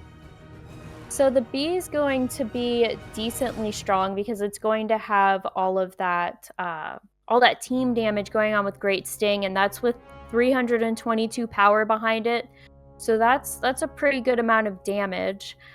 And then of course Contagion Strike, which means that even if you swap a pet in and out, they're all poisoned, so they're going to get hit by that Contagion Strike. And then of course Barbed Stinger as their filler is a good one if you're going against like critters or anything like that. And then having that Blazing Cinder Crawler with brittle webbing, I think that's really what did Isabella's team in, along with Buzzworth, was having that brittle webbing so that every time, even though Chestnut takes weak damage from elemental abilities, getting hit that many times when you use like a multi-hit ability like Nut Barrage, that's going to eat away at your health. Okay, we see the first pets come through, this Mechanical Dragonling and the Blazing Cinder Crawler.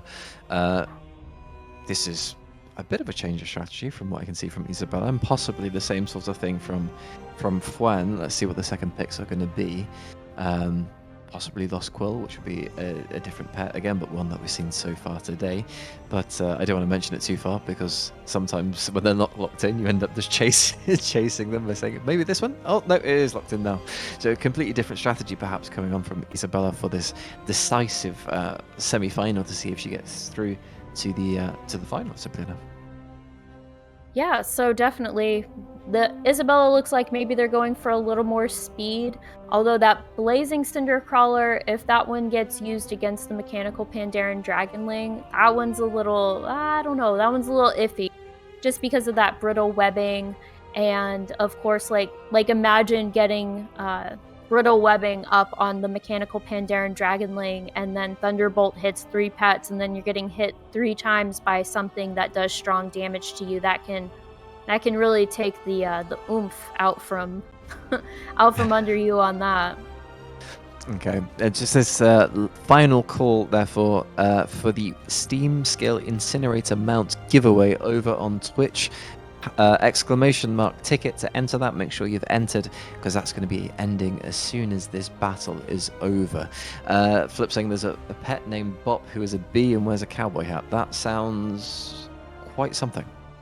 It is. So we got that one in the War Within. It drops from I believe the Cinder Brew meadery from one of the bosses, and I believe it has either a length of rope for a lasso, and yeah, so it's super duper cute. It's got, like you said, a little cowboy hat, and it was a little bit of a pain to get a picture of it because when you use it in Narcissus, a lot of times those little additions don't show up. We can't see anything. Thank you for the follows, but now we're completely blinded. Now, we've talked about strategies, about power, speeds, but Dragon, which pet do you think is the cutest? Oh, the cutest. We have gotten so many cute ones recently, and my perception of cute is a little skewed because sometimes I think the ugliest little things are just so adorable. We have some weird little mite pets coming up in 11.2 that I just absolutely adore, but they have a lot of eyes and a lot of teeth, and they're not cute by most people's standards. Let me see what I've got recently. There was something that came up. Oh my gosh, we're getting baby I'm like beholders. a farm horse. That's so cute. While you check, I see a lot of the Valor guys joining. Welcome on in. I watched your stream yesterday. Fantastic job. So we are trying to do our best to keep up with the standard that you set. And yeah, well, hopefully we'll see what you can do in the final as well. And, well, if you've just joined, then make sure you join the giveaway as well, which is the exclamation mark ticket in the chat to win a Steam Scale Incinerator mount, courtesy of Raider.io. Is that production? Is that EU only? Tell me. Because obviously Valor are the US side. What was the cute pet, sorry, that you were talking about, Dragons? Oh, it was the beholder. We're getting baby beholders next patch, so I'm super looking forward to those. Daugen, cutest pet? I would have to say Sleepy Willy, easily. I don't know how to follow that up, Daugen. You can it's pretty cute. I mean, yeah. Fair enough. No, yeah, Elroy coming through with a pardon. Yeah, I think you've sus Daugen, sus for sure. We have the Stormborn Whelpling though locked in, and we have Fwen's final pet to choose. As maybe you can hear a howling cat in my room in the background. Maybe we get to see her a bit later on, but I don't promise anything. What do you think would be the last pick here for Fwen? So for me, I might go. Let's see. Oh, I'm on the wrong screen. I was like, why can't I hover over anything?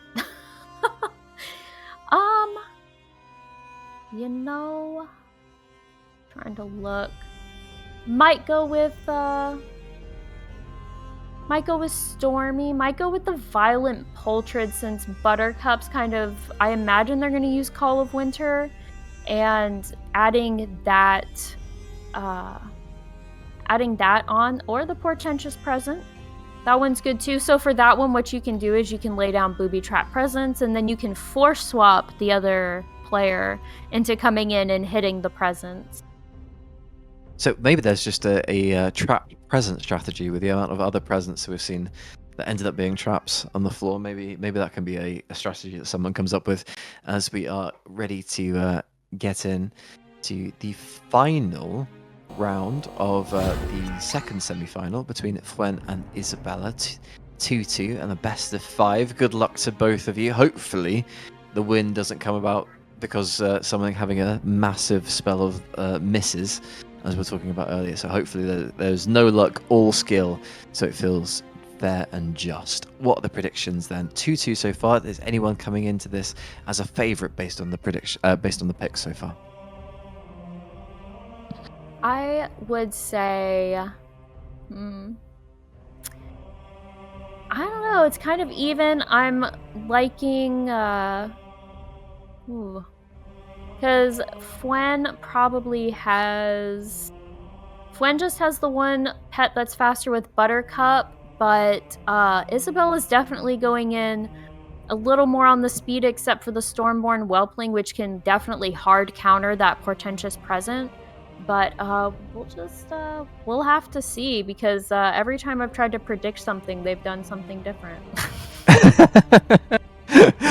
Well, you're still much closer at predicting that than I could ever be. What do we think is going to happen? Well, we don't know, simply enough. So let's find out as we enter this final round. And I'll hand over to Dragons. We won't see as many misses this time around. We don't have any Call Darkness. We don't have any, like, hard blinds. You might get the Spectral Spine blinds, but maybe not. Oh, yep, see? So we've got the Booby Trapped presence down. We do the force swap. Unfortunately, it got force swapped to the Lost Quill, who is a magic pet and can only have no more than 35% of their health taken at a single time. And now we've got Buttercup. It looks like they went with the defense strategy instead of the weather strategy, putting that Call of Winter and Deep Freeze down. So they've got the Tough and Cuddly on, and they are doing... I can't see if they've... Yeah, so it looks like they're doing Stampede here. And Isabelle has swapped over back to their Stormborn Whelpling. They're probably going to try and take out Buttercup with Call Lightning. Oh, we have Arcane Storms. So that's actually going to keep anyone from being stunned, and we're combining it with Mana Surge, so it does get that bonus hit because Arcane Storms is up. And Buttercup, I believe, outspeeds everything except the Quill. So we might see the Quill brought in here, although it wouldn't be able to use its sleep because Arcane Storm is up. Oh, they brought in the Mechanical Pandaren Dragonling, and we are going to swap, maybe? It looked like it was a swap, but it's looked like nothing's happening in a minute. Oh, there we go. It's gone through now. Yeah. So we've got the decoy, and they are using Magma Wave to clear away that decoy that's coming up, because Magma Wave and Tidal Wave will clear objects on the battlefield. So that decoy, instead of taking 2 hits, it took both hits, like, at once.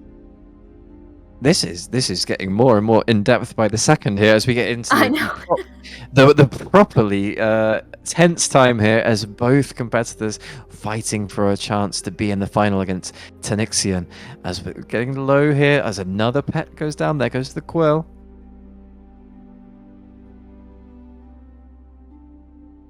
What are we expecting now? Who's in the lead, Dragons? Oh, I would definitely say that Fwen is in the lead at the moment, especially since the present looks like it still has quite a bit going on. The biggest problem is the present is only good here if there's another pet available on the back line. And the Blazing Cindercaller was there to try and get the Mechanical Pandaren Dragonling down as low as possible. And since the Mechanical Pandaren Dragonling does not have, I don't think they have any, can't see. Oh, they haven't used their middle ability, so they might have Bombing Run, I'm not sure. And unfortunately, Stampede will also take out that decoy in one part. And it looks like that's it.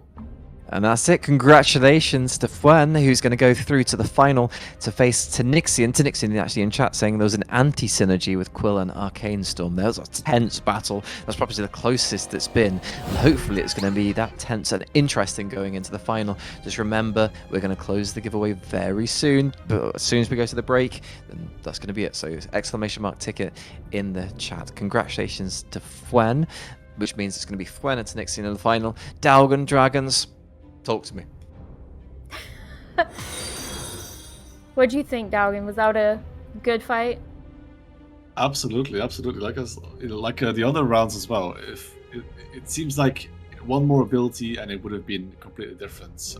It's been very close. I think Fwen played absolutely incredible.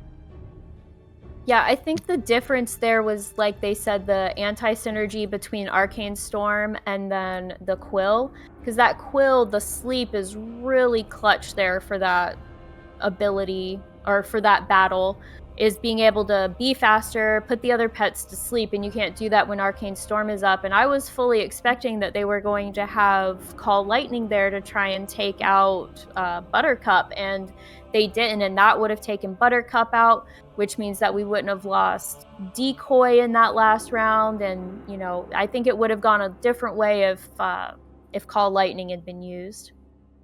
Okay. It's really interesting, really in-depth. Not something I expected to be. I mean, I saw from before it was in depth, right? But like, then you go into the really, like, there's this strategy, but then there's how this strategy then goes into this one, and the synergies and anti-synergies. It's all incredibly interesting. As you're getting some love in the chat, by the way, Dragons After Dark. I copy-pasted so many of your strategies. Yeah, unfortunately I'm quite prolific on the site. There's nothing wrong with being quite prolific. I'm sure after this, both me and Daugen will be copy and pasting your strategies as well. And let's have a look at what the prizes are, because, well, they're going to play for something. So this is the grand prize, which is going to be not today, but it's going to be the EU NA final, which is going to happen over on Valor's Twitch, who did a fantastic job yesterday. If you haven't seen it, then obviously there's the VOD on their Twitch, which Dragons was in. You get more Dragons After Dark if you want to, which I'm sure you do, who did a brilliant job, both her and Valor. But this is what they're fighting for, a fantastic IRL trophy. Who doesn't want to have as many trophies on their mantle as humanly possible? Any trophies on either of your mantles? You know, it's filled next to me with trophies, you know. No, but none of them look none of them look as good as the trophy you can win here. You can win is absolutely stunning. It's very fitting. I have a Crystal Book Award, actually, from an essay I wrote in high school. I won a contest, so it's a humongous, heavy crystal book. Wow. Okay, unexpected, but you'll have to show me, because it sounds beautiful if you're able to move it, of course, because a super heavy crystal book doesn't sound incredibly movable. We're going to go to a bit of a break, 10 minutes now before the final. We're going to come back, and there's going to be another giveaway. Before that giveaway, though, we have 10 minutes of Daugen's even harder quiz and facts. We're going to come back with another giveaway, the final, and we're also going to meet Josh from PawsYourGame, who we're going to talk to about his charitable organization over in the US. So I'm going to leave you for 10 minutes, and you're going to have a bit of a quiz, and I'm going to leave you with a thought that Daugen likes Sleepy Willy.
Welcome back. That's the everything confirmed then. Ready for the final. Tanixion versus Fwen.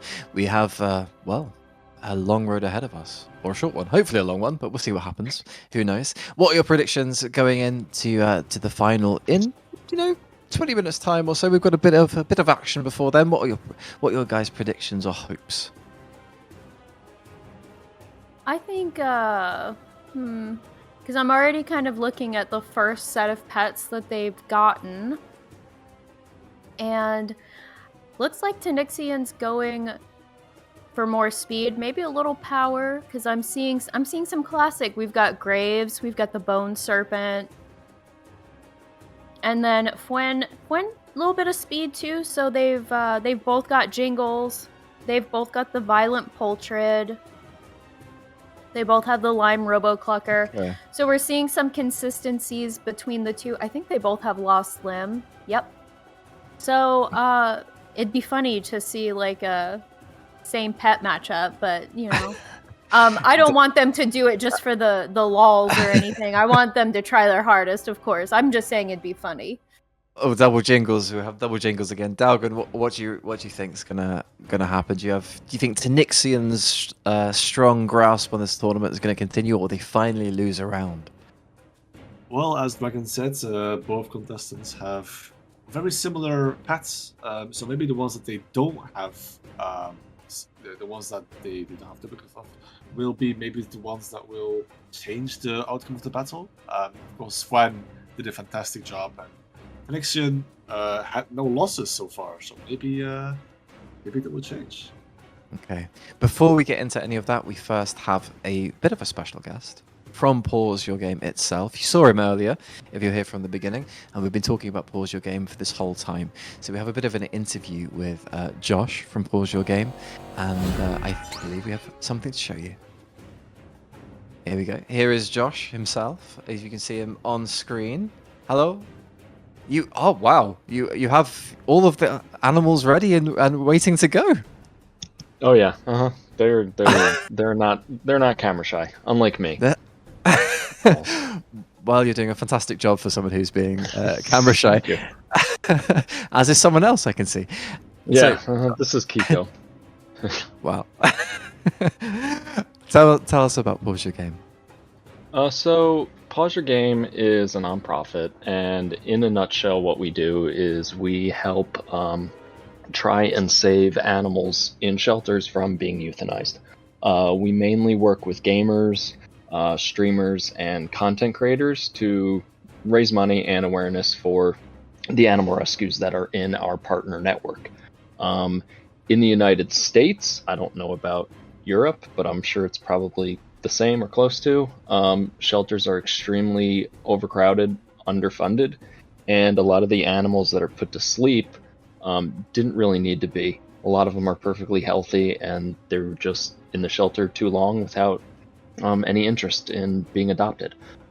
So what we're doing is we're helping these shelters with the resources that they need. So we're, kind of like streams like this, streaming like this, donations and spreading the word. And at the end of the day, it's really just all about saving lives. And that's what our nonprofit does, is we try and just save as many lives as possible, so that public shelters do not have to put down animals and more animals don't end up in shelters themselves. So it's a beautiful thing that you guys do. Do you have maybe some recent success stories that you can share with us? Ooh, I can't remember if it was last year or the year before, but we did a fundraiser with a company called Versus Evil. Unfortunately, they are no longer around, but they had a video game called First Class Trouble, and we threw an event for them, and we helped raise money for, I believe it was Anderson Humane Society. I can't remember where they're located exactly, but we helped launch a mobile vet clinic for them so that their neighborhood can give spay and neuter to their community for free. So that was a lot of fun and really, really cool. So That's it's amazing. Are you based all over the US? Are you just in one region at the minute? And what are your plans for going into the future? So we're in Florida right now. That's where we're located. However, we work with animal shelters all over the country. We have worked with a few in Canada, and I believe there was one in Europe that we worked with. But really, if you're an animal shelter and you need help, or if you're a public shelter and you need help, we're not going to say no. We're going to help you any way that we can, and we'll figure it out together. A lot of the partnerships that we have with these private shelters, they don't have funding like you would think they would. And a lot of them come to us because they really don't have any fundraising background or any marketing experience or anything like that. They just want to save animals. And they come to us when they need help, and we're happy to help them. So take me through a process of how it works, because I see that you have the PYG program, the PVE program. I'm sorry. So how would that program work? If you guide us through, so if someone donates today, there are links on the side and there's a QR code. How is that money going to get utilized? So what the PVE program is exactly, it stands for Pledges versus Euthanasia, and it's really our rapid response initiative that immediately gives a private shelter the funds and the resources to pull an animal that would have been euthanized in a public shelter. We immediately give the private shelter $500 to ensure that the pet is safe, and when they pull the pet, we put that pet on our website, and then gamers or whoever can fundraise for that animal. Once that animal reaches the $500 milestone, we immediately call up another rescue, and we see if they can pull another dog or another cat from a shelter.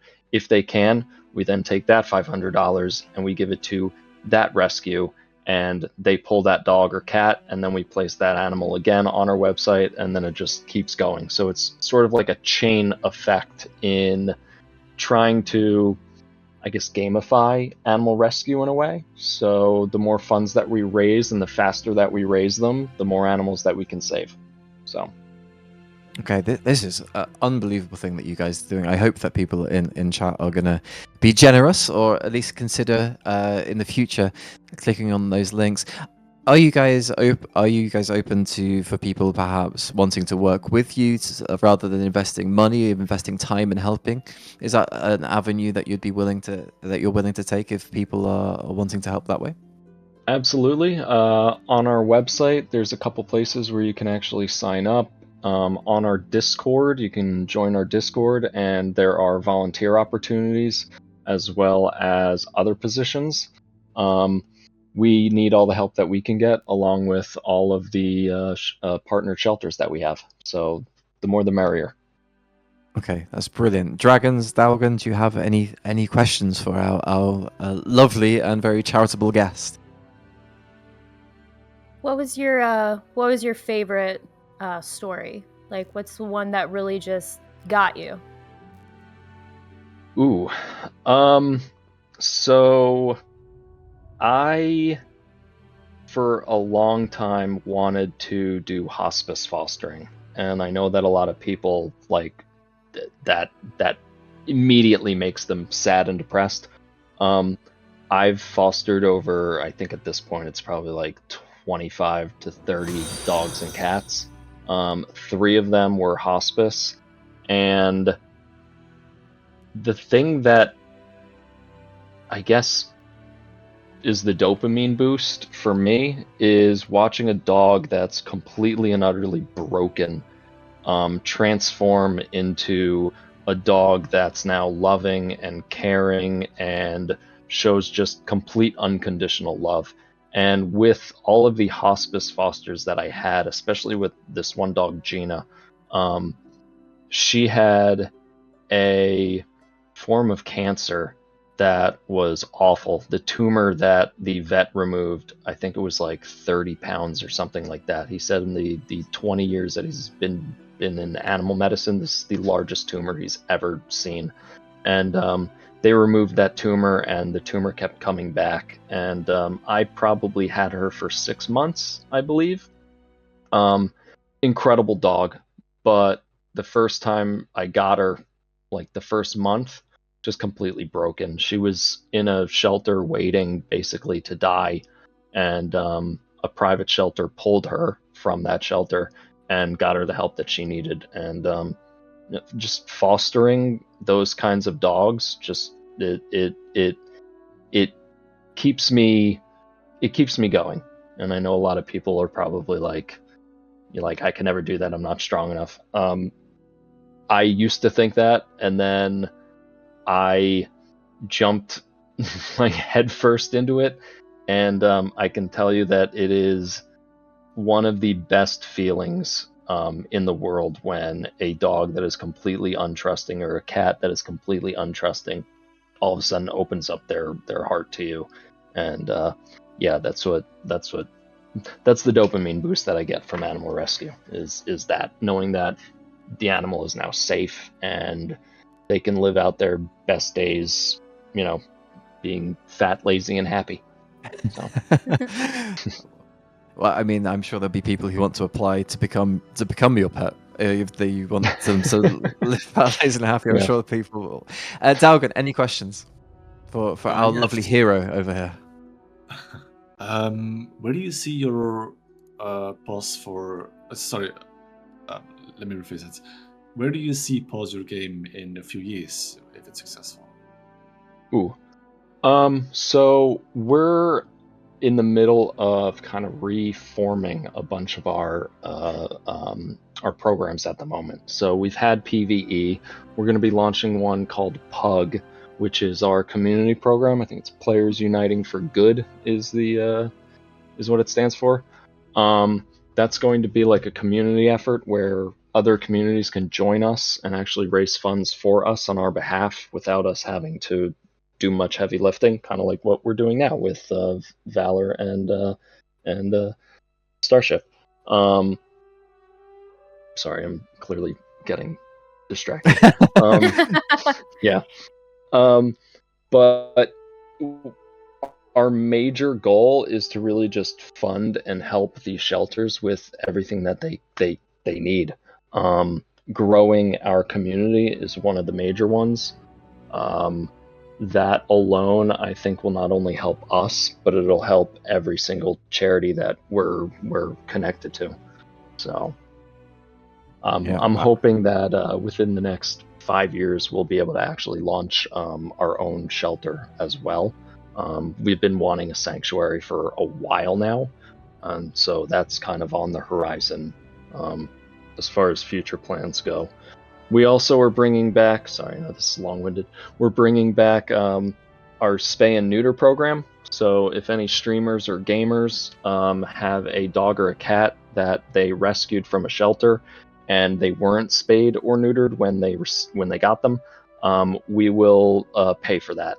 I think it's up to like $300 at the moment, but that's subject to change. And then we have a emergency grant fund as well that we're going to be bringing back, and that'll be specifically for streamers to sign up for and get emergency funding for any surgeries or anything like that their pets have needed and received. So yeah, just going back slightly to what you said a bit earlier about people not having the strength. Me and my wife, not for animals as hospice care, but we have over the years 30-something different cats, and always the problem is for people that they will say, "I'll never be able to do that because you've got to then give them away, or someone comes from them better home," and it is an emotional journey. It's for sure an emotional journey, but at the end of the day, it's one that you can look back and say, "I've made a drastic difference in the life of another living being." And I currently have one on the floor next to me, but she is being very unlike the dogs that you have all around you, and she's hiding from the camera. Is there anything else you'd like to add before we let you go? Any donation is amazing. I just want to thank all of you for doing this for us. Without events and communities like yours, we wouldn't be able to survive. So, you can call me a hero all day long, but without y'all, I can't put on a cape and fly around. So, yeah, all thanks to you and your donations. Well, hopefully we can raise enough money for you to next time we see you, for you to be wearing a lovely shiny uniform with that cape that you promised. Hopefully. Okay. With that, well, thank you very much for your time and educating us about PawsYourGame, and fingers crossed that you can continue your mission and eventually get this sanctuary that you are, of course, so hoping for. Thank you all so much. This has been a lot of fun. Cheers. Thank you very much. Be in touch soon. Wow. How do we transition over from that, right? Buy that man a coffee. I'm even just if here to do pet battles, and he's over here saving animals. Absolutely. Well, if you think about it like this, would you buy him a coffee if he told you his story?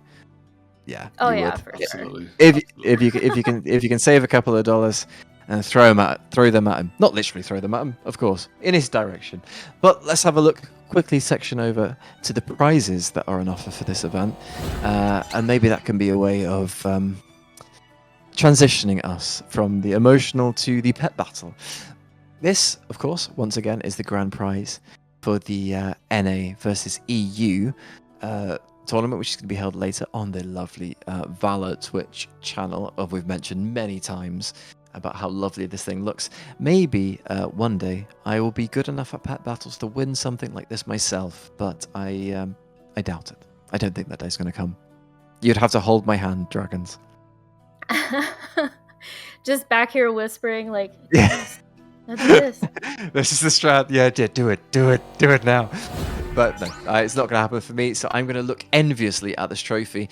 But there is 500,000 gold on offer for the winner of the EU event, of the final, which is now. So let's have a look. We'll go over into the final selection screen, which is going to be Tanixion and Fwen, I believe. Fwen on the left of this, Tanixion on the right, and see which picks they lock in. Yeah, Flip saying Season 1 of Midnight constantly wins the trophy. If Midnight was delayed by about 10 years, then maybe I'd be able to stand a chance of entering. But Tanixion scares me. He is a brutal and violent pet battling man. Or whatever. He is a person. I'm scared of them to the utmost. I would have zero chance. Dragons, what do you reckon? Do you think you'd get a round off a Tanixion? Ooh, with a lot of luck. Like, with a lot of luck. Lot of luck. A lot of luck, a lot of speed, and a lot of blinds, probably. Well, I mean, you're safe in the knowledge that they're EU and you're NA, so you can just like live in the kind of bubble world of, yeah, maybe I could take it round, but never actually have to, never actually have to prove it. Exactly, yeah. It's like, you can stay on that side of the world, I'll stay over here, where I'm safe. Yeah, well, Tanixion apparently was a Season 1 Worlds winner as well, so maybe it's not quite so safe for you after all. Oh, no. I'm doomed. We do have the other giveaway now becoming open. The final giveaway of the day on Twitch only, which is ! Ticket, is to win a Dread Hatchling pet courtesy of Raider.io. If you have it or not already, at least you can say, I got one as a gift from Raider.io. So that's a Dread Hatchling pet with a ! Ticket. I can see some people already doing it, so I guess it must be a pretty decent pet. Dragons, is it a good pet or no? He actually is pretty good. Maybe not in comparison to, like I said, there's been a lot of power creep, probably since around BFA. So maybe not in recent times. But yeah, he was a decent little battler. And I know the Dread Hatchlings kind of look a little silly, but I adore them. They are so cute. Oh, they're the perfect pet for you. They look a bit, as you were mentioning before, maybe not the ones who are all like, cutesy are your favorites, but the ones who have a bit more about them. Oh yeah, like I like a lot of the pets that probably aren't like typically cute, but yeah, I like him. He's super cute, and he's big for the Call Darkness Nocturnal Strike combo, and then of course probably Shadow Talon just to counter a lot of those flying pets and everything. But yeah, he's super cute. I've always liked him. Talking about super cute and things maybe not quite so cute, on the screen right now we have a lot of different pets. I see one that looks like a ghoul, maybe, on the right-hand side. I don't know. Educate me. What are we looking at here? What are the strats that might be on offer? Oh, that one is Graves. So that comes from, I believe, Heroes of the Storm. You can still get him, actually. We get that question a lot. You can still get Graves through, I think it's leveling to level 20 or something in HOTS. So yeah, you can still pick him up. He was a meta pet a while ago for the ability Grave Destruction, and then he also has that Clobber, or he has Consume Corpse, where he can consume the corpse of his ally and heal from it.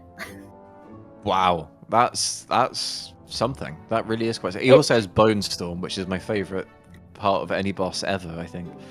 Yeah, yeah. Who doesn't love a good Bone Storm? I'm not going to make the joke. I'm not. Daugen, save me. Well, I'm speechless, you know. No, but Graves does look like a very, very strong. That's. I do remember him being almost a meta at some point. All right.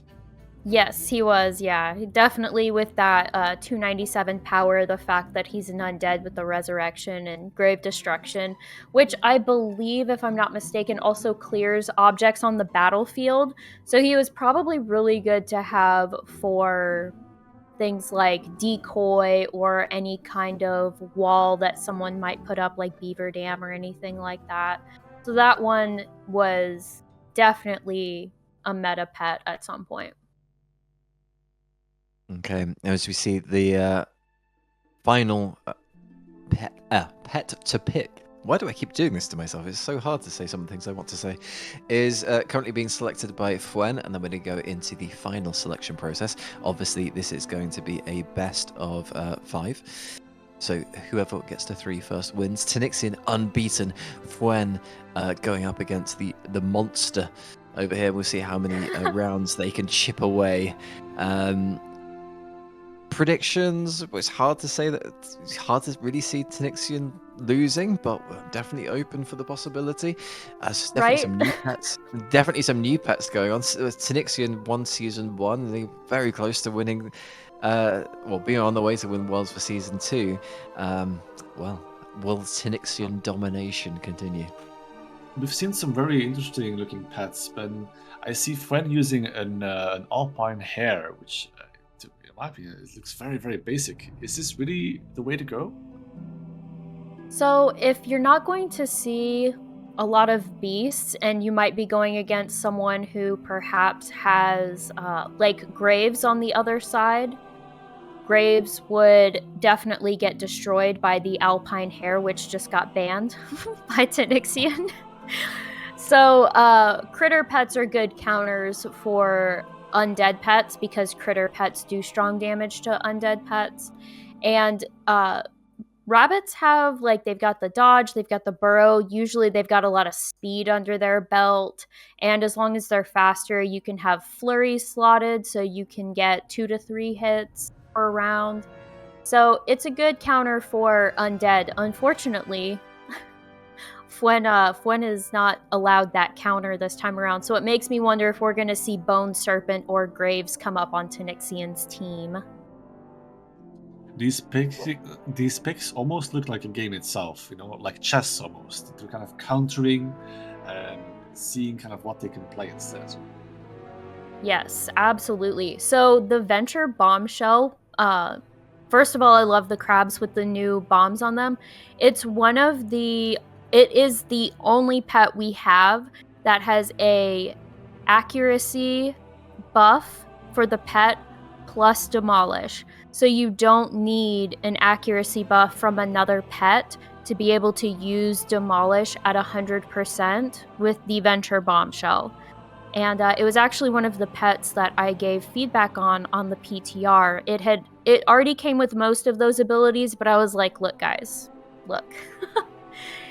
This would be the only pet where we could have Rain Dance and Demolish, or an accuracy buff pet plus Demolish. So my feedback was, I was like, let people have this. Just let them have one pet where we don't need a second pet to be able to use Demolish reliably. Well, we're halfway through this selection, and what are the next couple of selections that you think are... Oh, we maybe just have one here. This is almost a completely new lineup that we haven't seen coming through from Fwen. What's the idea with maybe the Crimson Skipper here?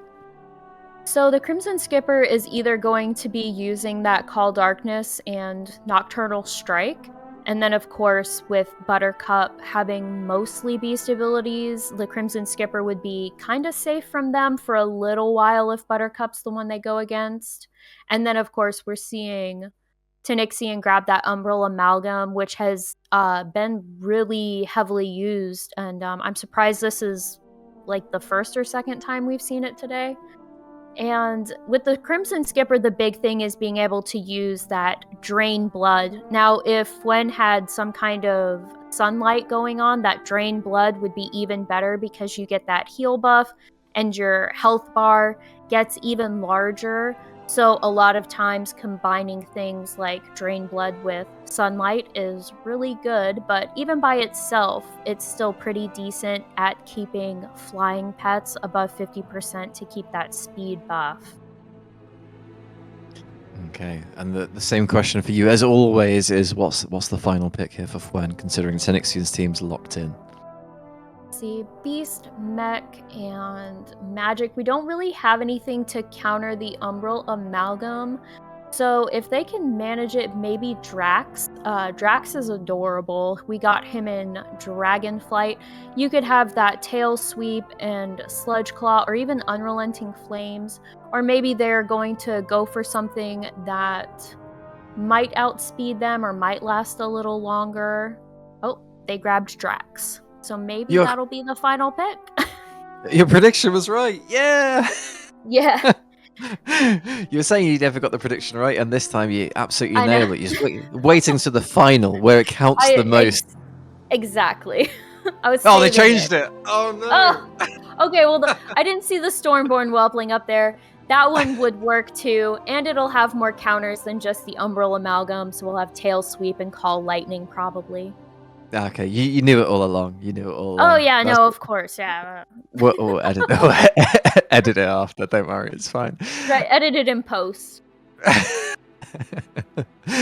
Right, as we go into the round one of the final between Tanixion and Fwen, I almost forgot there, despite being on the screen the whole time.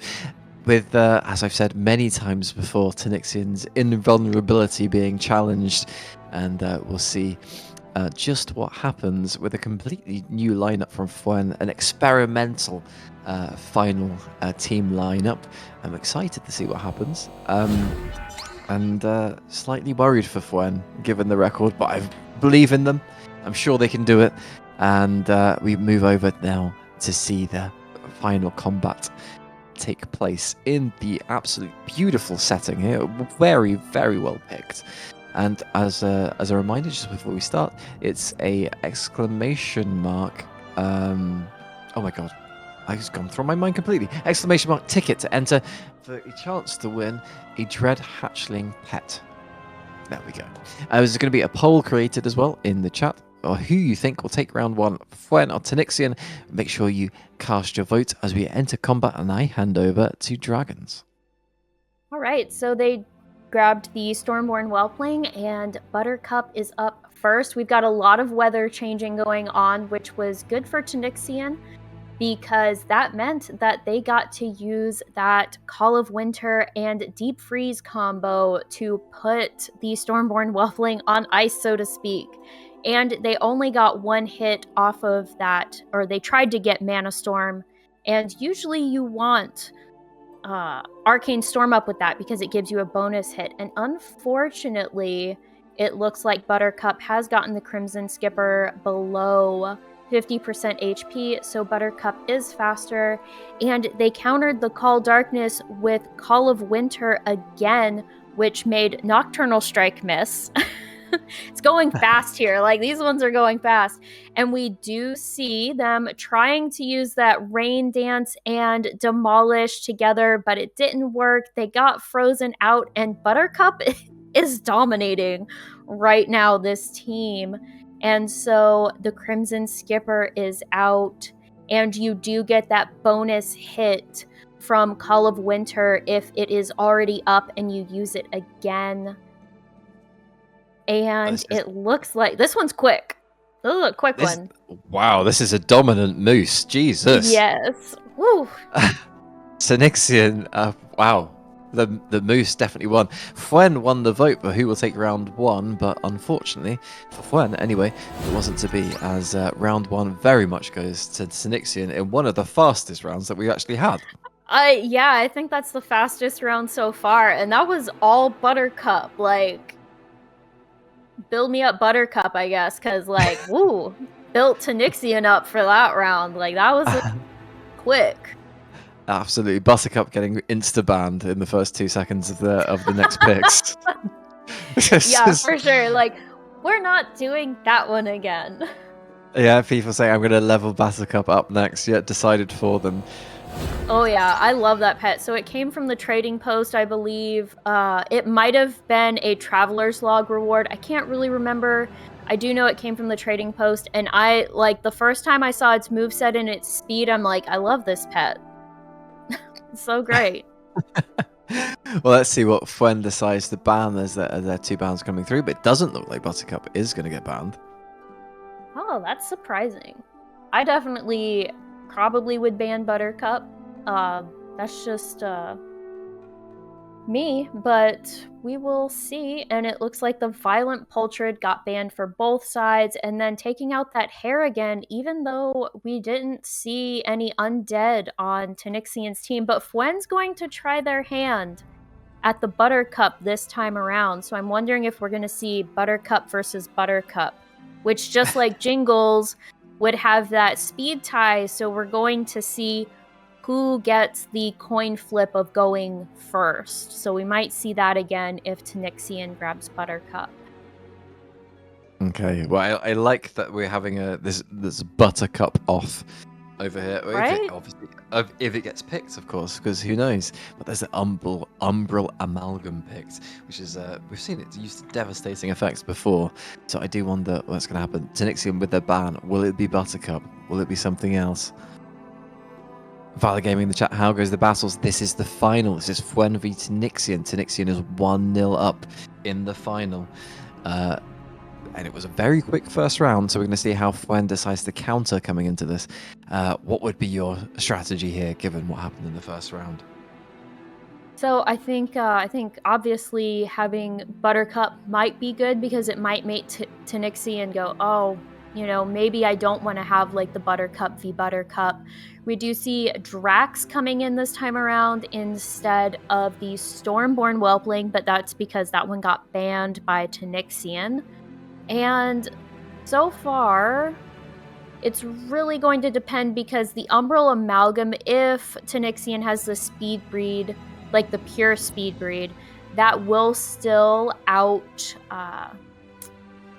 outspeed Buttercup. It might be one of the only pets on Tanixion's team that outspeeds Buttercup, so I'm not surprised to see that on there. I'm also not surprised to see that the Teardrop Moth got banned. That one is a bit of a menace to deal with. Okay. I need to quickly run and sort out a problem. So Daugen and Dragon's like, I'm going to hand over to you. I'll be literally 1 minute, but you need to fill up the air with something beautiful just for a minute until I run away and come back again. So I'll leave it in your capable hands for a minute. Well, you see that Tanixion has chosen Buttercup as well. What do you think is the logical choice to counter these 2 pets? So for Buttercup, the biggest thing you can try to go for is to have like a really heavy hitting mechanical ability. The problem with the Venture Bombshell is to get the use of Demolish, you do have to, like, to guarantee it, you do need that buff from Rain Dance.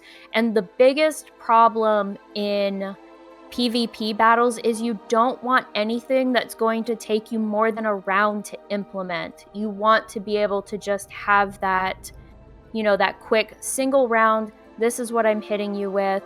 So it looks like the Karaji Guardling has been brought in, and it does have that Sandstorm that might help take out Buttercup a little bit, because unlike the Umbral Amalgam, Buttercup will not have that limiter on how much damage it can take. And then Akir Tunneler is the final one, so we're gonna see. Alright, as we take it over to the contestants who are readying their battle pets for the second round, do you have any predictions who will come out on top? I think let's see, the Akir Tunneler has a lot of power behind it. I imagine it's going to be used for Sandstorm. And it's not going to get stunned, and it's going to take weak damage from Fwen's Buttercup because it is a critter. So the Akir Tunneler might be there to help counter Buttercup on Fwen's team. And it has Claw, which is okay, I imagine, is what's going to be chosen because it's slower. And then maybe Shell Shield. It's really going to depend on which pet is in and which pet they're trying to counter with it. It was a little bit of a surprise to see it there, but it does have a lot of power behind it. So I imagine, again, this might come down to Tanixion's team being slightly faster than Fwen's team, but it also might come down to, crits and who ends up being who, like what kind of switches we're seeing, and kind of all that jazz. I have finally returned, and I can see that we are starting with the Buttercup. So we're We very much are. starting where I left off, which is a beautiful thing to see. And I heard you say Tanixion has a speed advantage, which we know from earlier is a very important thing. However, who gets to go first? So this one is, just like I said, it is going to be... Oh, see, Tanixion played that well. Tanixion expected Fwen to use their Call of Winter ability first to try and set up to get the speed advantage on the Deep Freeze, but they expected that. So they used Deep Freeze, hoping that they would go second. So they were hoping to go second on that coin flip so they could take advantage of Fwen's Deep Freeze. And it worked out for them right there. So they got the Deep Freeze. They did get a little bit of team damage using their Call of Winter there, but now they have gotten stunned by the Karaji Guardling, who uses Whirlwind. And I imagine Fwen's going to do a swap, and we're swapping to Drax, who is absolutely adorable. Another one of those kind of sentient pets where it's kind of like, is this really ethical to have them as a battle pet? But I try not to think too hard about that one. Someone in the chat saying 2 weather changes in a single team, ? So that one's fine. The only weathers that were limited to 1 per team are Sandstorm and Call Darkness. So you can definitely have that. And it looks like Fwen's Buttercup is the dominant Buttercup this time around. Although, there down goes Buttercup. Double Buttercup deaths. Yes, so the Umbral Amalgam definitely in the speed breed, which I'm not shocked given Tanixion's reputation. And then it also takes out Drax. And now it is the Umbral Amalgam versus the Karaji Guardling. And unfortunately, Tanixion has the magic pet, which is going to have that magic family racial limiter to how much damage Sandstorm can do. And now they are on cooldown, which means they are vulnerable, and Tanixion just gets to take the win and keep hitting. Wow, Tanixion dominating with a different pet this time, but still, same result. So, what do you do as Fwen here? What is the thing that you decide you want to do? I might look at.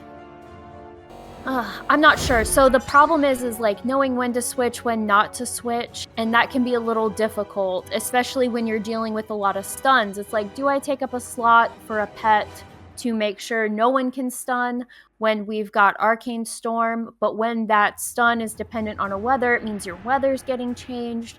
So it's a little difficult. I think Tanixion made a really good pick overall with their team.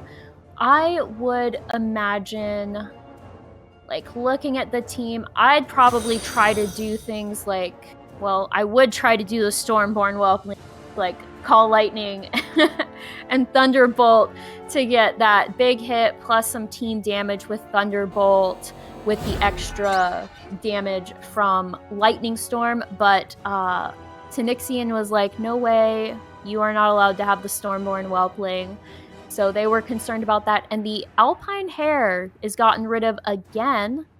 And then because someone banned Buttercup, that means neither team gets Buttercup this time around. So no Buttercup v Buttercup. Oh, that's a disappointment. I was looking forward to a complete, same match where you have Buttercup against Buttercup and then Jingles against Jingles. It would have been a perfect match. But here we go. Lost Quill again coming out, and the Teardrop Moth going into the second round of picks. Yes. So the Teardrop Moth will, like, if this was just these two pets against each other, the Teardrop Moth has that blind, has that dust cloud, but eventually the Lost Quill will be able to damage them down. But it would just depend. And we're seeing the Akir Tunneler again, although we didn't get to see them used too much in that particular. I don't think they came out last round. I'm not sure. I don't think I saw them last round. I think it was just the Umbral and then Buttercup. So we'll see what they plan on doing with the Akir Tunneler. Mostly, I think that's to counter things like the Lost Quill's sleep.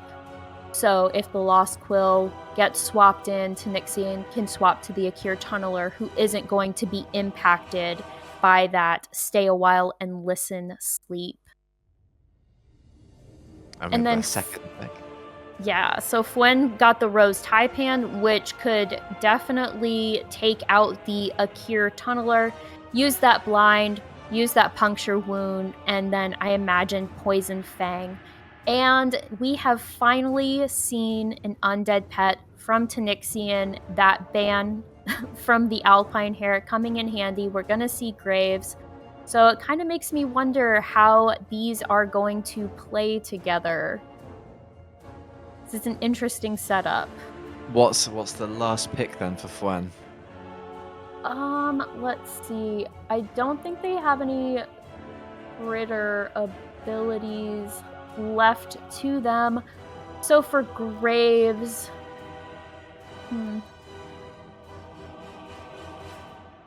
definitely not a Dragonkin. There we go. So they're gonna they're gonna try to outspeed them. It looks like that's gonna be the play here. Okay, fantastic. So for the first time, are you saying Fwen has more speed than Tanixion? Yes, I believe so. Let me look at Grave. 244 speed and 236 speed. So the only speedy pet they have is the Teardrop Moth, and that's only going to be while they're above 50% HP. So it looks like Fwen has gone with speed and Tanixion has gone more with power and perhaps just the wearing the other team down with lines and dodges. Just a quick update, $65 in total for PawsYourGame. Just a reminder, we are doing this for them, with them, a fantastic charitable organization, not-for-profit, over in the US. So there are links in chat if you would like to have a bit of a donate. There's also a QR code on the screen, and we've also talked to them a lot about their mission throughout the stream of saving animals from unnecessary euthanasia and from shelters. So just a reminder there, if you would like to join in on that, go and buy those lovely people some coffees, or if you want to do more than that and help them out in a bigger way, then I'm sure they'll be absolutely more than grateful as we start what might be the final round and an absolute Tanixion sweep. What do we reckon? Oh, that was good. So sometimes the pets you have in slot 1, because you can pick any pet to come in first, sometimes it's a decoy to try and get the other person to use a different pet. And I mean, Fwen can get it here. Like if Tanixion keeps the critter in and they are able to build enough with that huge fang, I believe it is. Sorry, vicious fang. We have a few different fangs going on. If they can build up their vicious fang, then they might be doing okay here, especially combined with crouch, not taking very much damage from that sandstorm. But it looks like Tanixion has decided to swap out. And it looks like Fwen might be doing the same. So for this one, because the moth has the 50% speed, I personally probably would have switched over to the Crimson Skipper to try and take it out, because they would both have their 50% speed buff to their, to their speed from their flying racials. And the Crimson Skipper would have outspeeded the moth, which would have given them an opportunity at some point to be able to hit the moth and get them below 50%. But when you're working from behind like that, it's a little difficult to get ahead of the moth.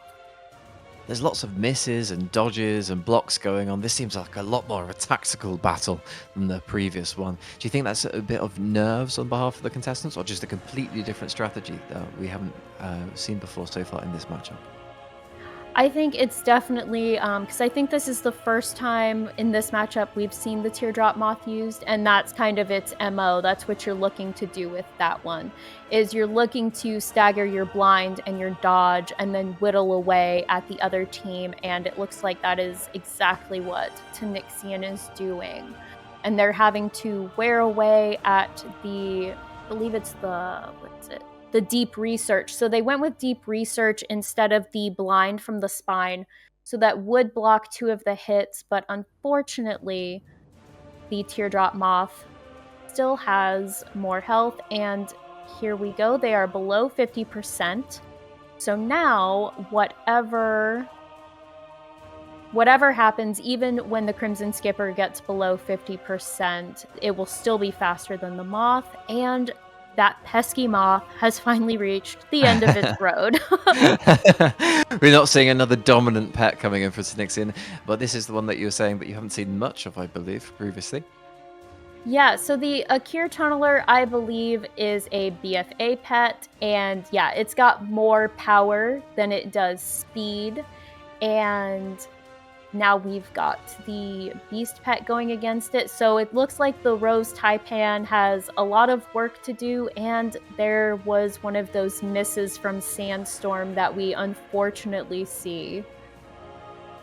Although it doesn't look like there's another miss coming through now. It's getting pretty close. Yeah. Oh, and it just barely. And so if Sandstorm hadn't been up, that definitely would have killed the Akir Tunneler, because Sandstorm does do that mitigating damage, unfortunately. Oh my goodness, so congratulations to Tanixion with a clean sweep all the way through. 6-0, 6-0 before this, 6-0 in the semis, 3-0 obviously in the, 3-0 in the semi, 3-0 in the final. It's another absolute Tanixion masterclass, I guess is the best way of saying it. Was there any luck involved, or was it just skill the whole way? Or I mean, it looked pretty dominant to me. It was fairly dominant. Unfortunately for Fwen, Tanixion kind of like was very masterful in their choices in how they played. I really only saw one thing where it was kind of like cross your fingers and hope, and that was that Buttercup versus Buttercup situation. Otherwise, it was just really good choices in the swapping and the abilities and what order they were using things in. So let's just say I'm glad I don't have to meet Tanixion in my queue in NA. I'm just super happy about that. Daugen, let's as we're finishing up here, what were you thinking about the event so far? Well, Tanixion absolutely just laid waste to the competition. Didn't lose a single round. Didn't even come close to winning a single round. I mean, his pets were, the way he played was absolutely amazing. Yeah, maybe Tanixion can do some guides and some YouTube videos someplace around, teach us Right? all how to do it, right? We're going to end this giveaway very soon in 1 minute, and the giveaway is for the Dread Hatchling pet over on Twitch. Go into the chat, !ticket to enter. You have a 1 minute warning left as we slowly finish up. There's 500,000 gold for Tanixion, and Tanixion gets a place in the World Finals, which is going to be over on the Valor stream. So, Dragons, you were at the NA Finals. Tanixion versus the Woxbc, I believe. Yep. Yeah. Who do you think then is going to be the standout? Ooh. So I don't know, like the NA stuff definitely seemed like it was I would say almost traditionally like North America versus like Europe, kind of like the North Americans kind of seemed like a little more Wild West shoot from your hip type stuff, whereas Tanixion just came in and just like cleanly and very just like precisely went about their work. And so I don't know, I want to say Woxbc because NA, but Tanixion, man, if I was betting, which thankfully I'm not, I would put it on Tanixion. Okay, well, you heard the betting tips here first. Daugen, well, are you interested in pet battles now? If Tanixion holds your hand, do you think you'll have a chance? With Tanixion by my side, I mean, I used to only click on the abilities that sounded the coolest, but now I realize that there's probably a lot more to it, and I need to watch a few guides before I even dip my toes into this kind of thing. I think Tanixion PvP guides would definitely be the way to go for the future. There's going to be the drawing of the prizes, but we're going to slowly finish up this stream. Is there anything you guys would like to add before we finally finish? It's been an absolute pleasure. I've learned a lot. I mean, it was a very, very cool tournament, and it was very cool to see the amount of thoughts that went into like these kind of tournaments. I used to think it was kind of like Pokemon, but it's more about predicting the opposite team and kind of playing around. Yeah, it was fun. Okay. Well, can we get a bit of an emoji spam wall in chat? Cover our screen.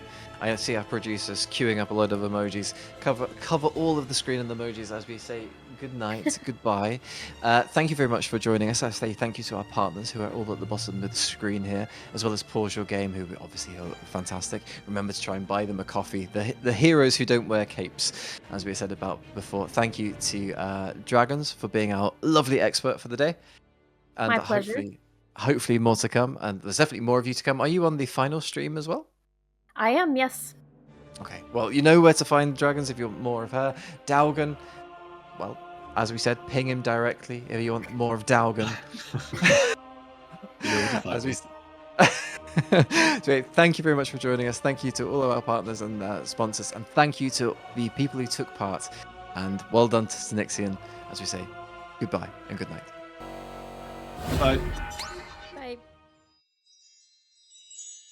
The Starship World of Warcraft community is proudly supported by Blizzard Entertainment, Zygor Guides, Gamer Advantage, NordVPN, Glitch Energy, and Streamlabs. Who took the bomb?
Storm, earth, and fire, heed my call.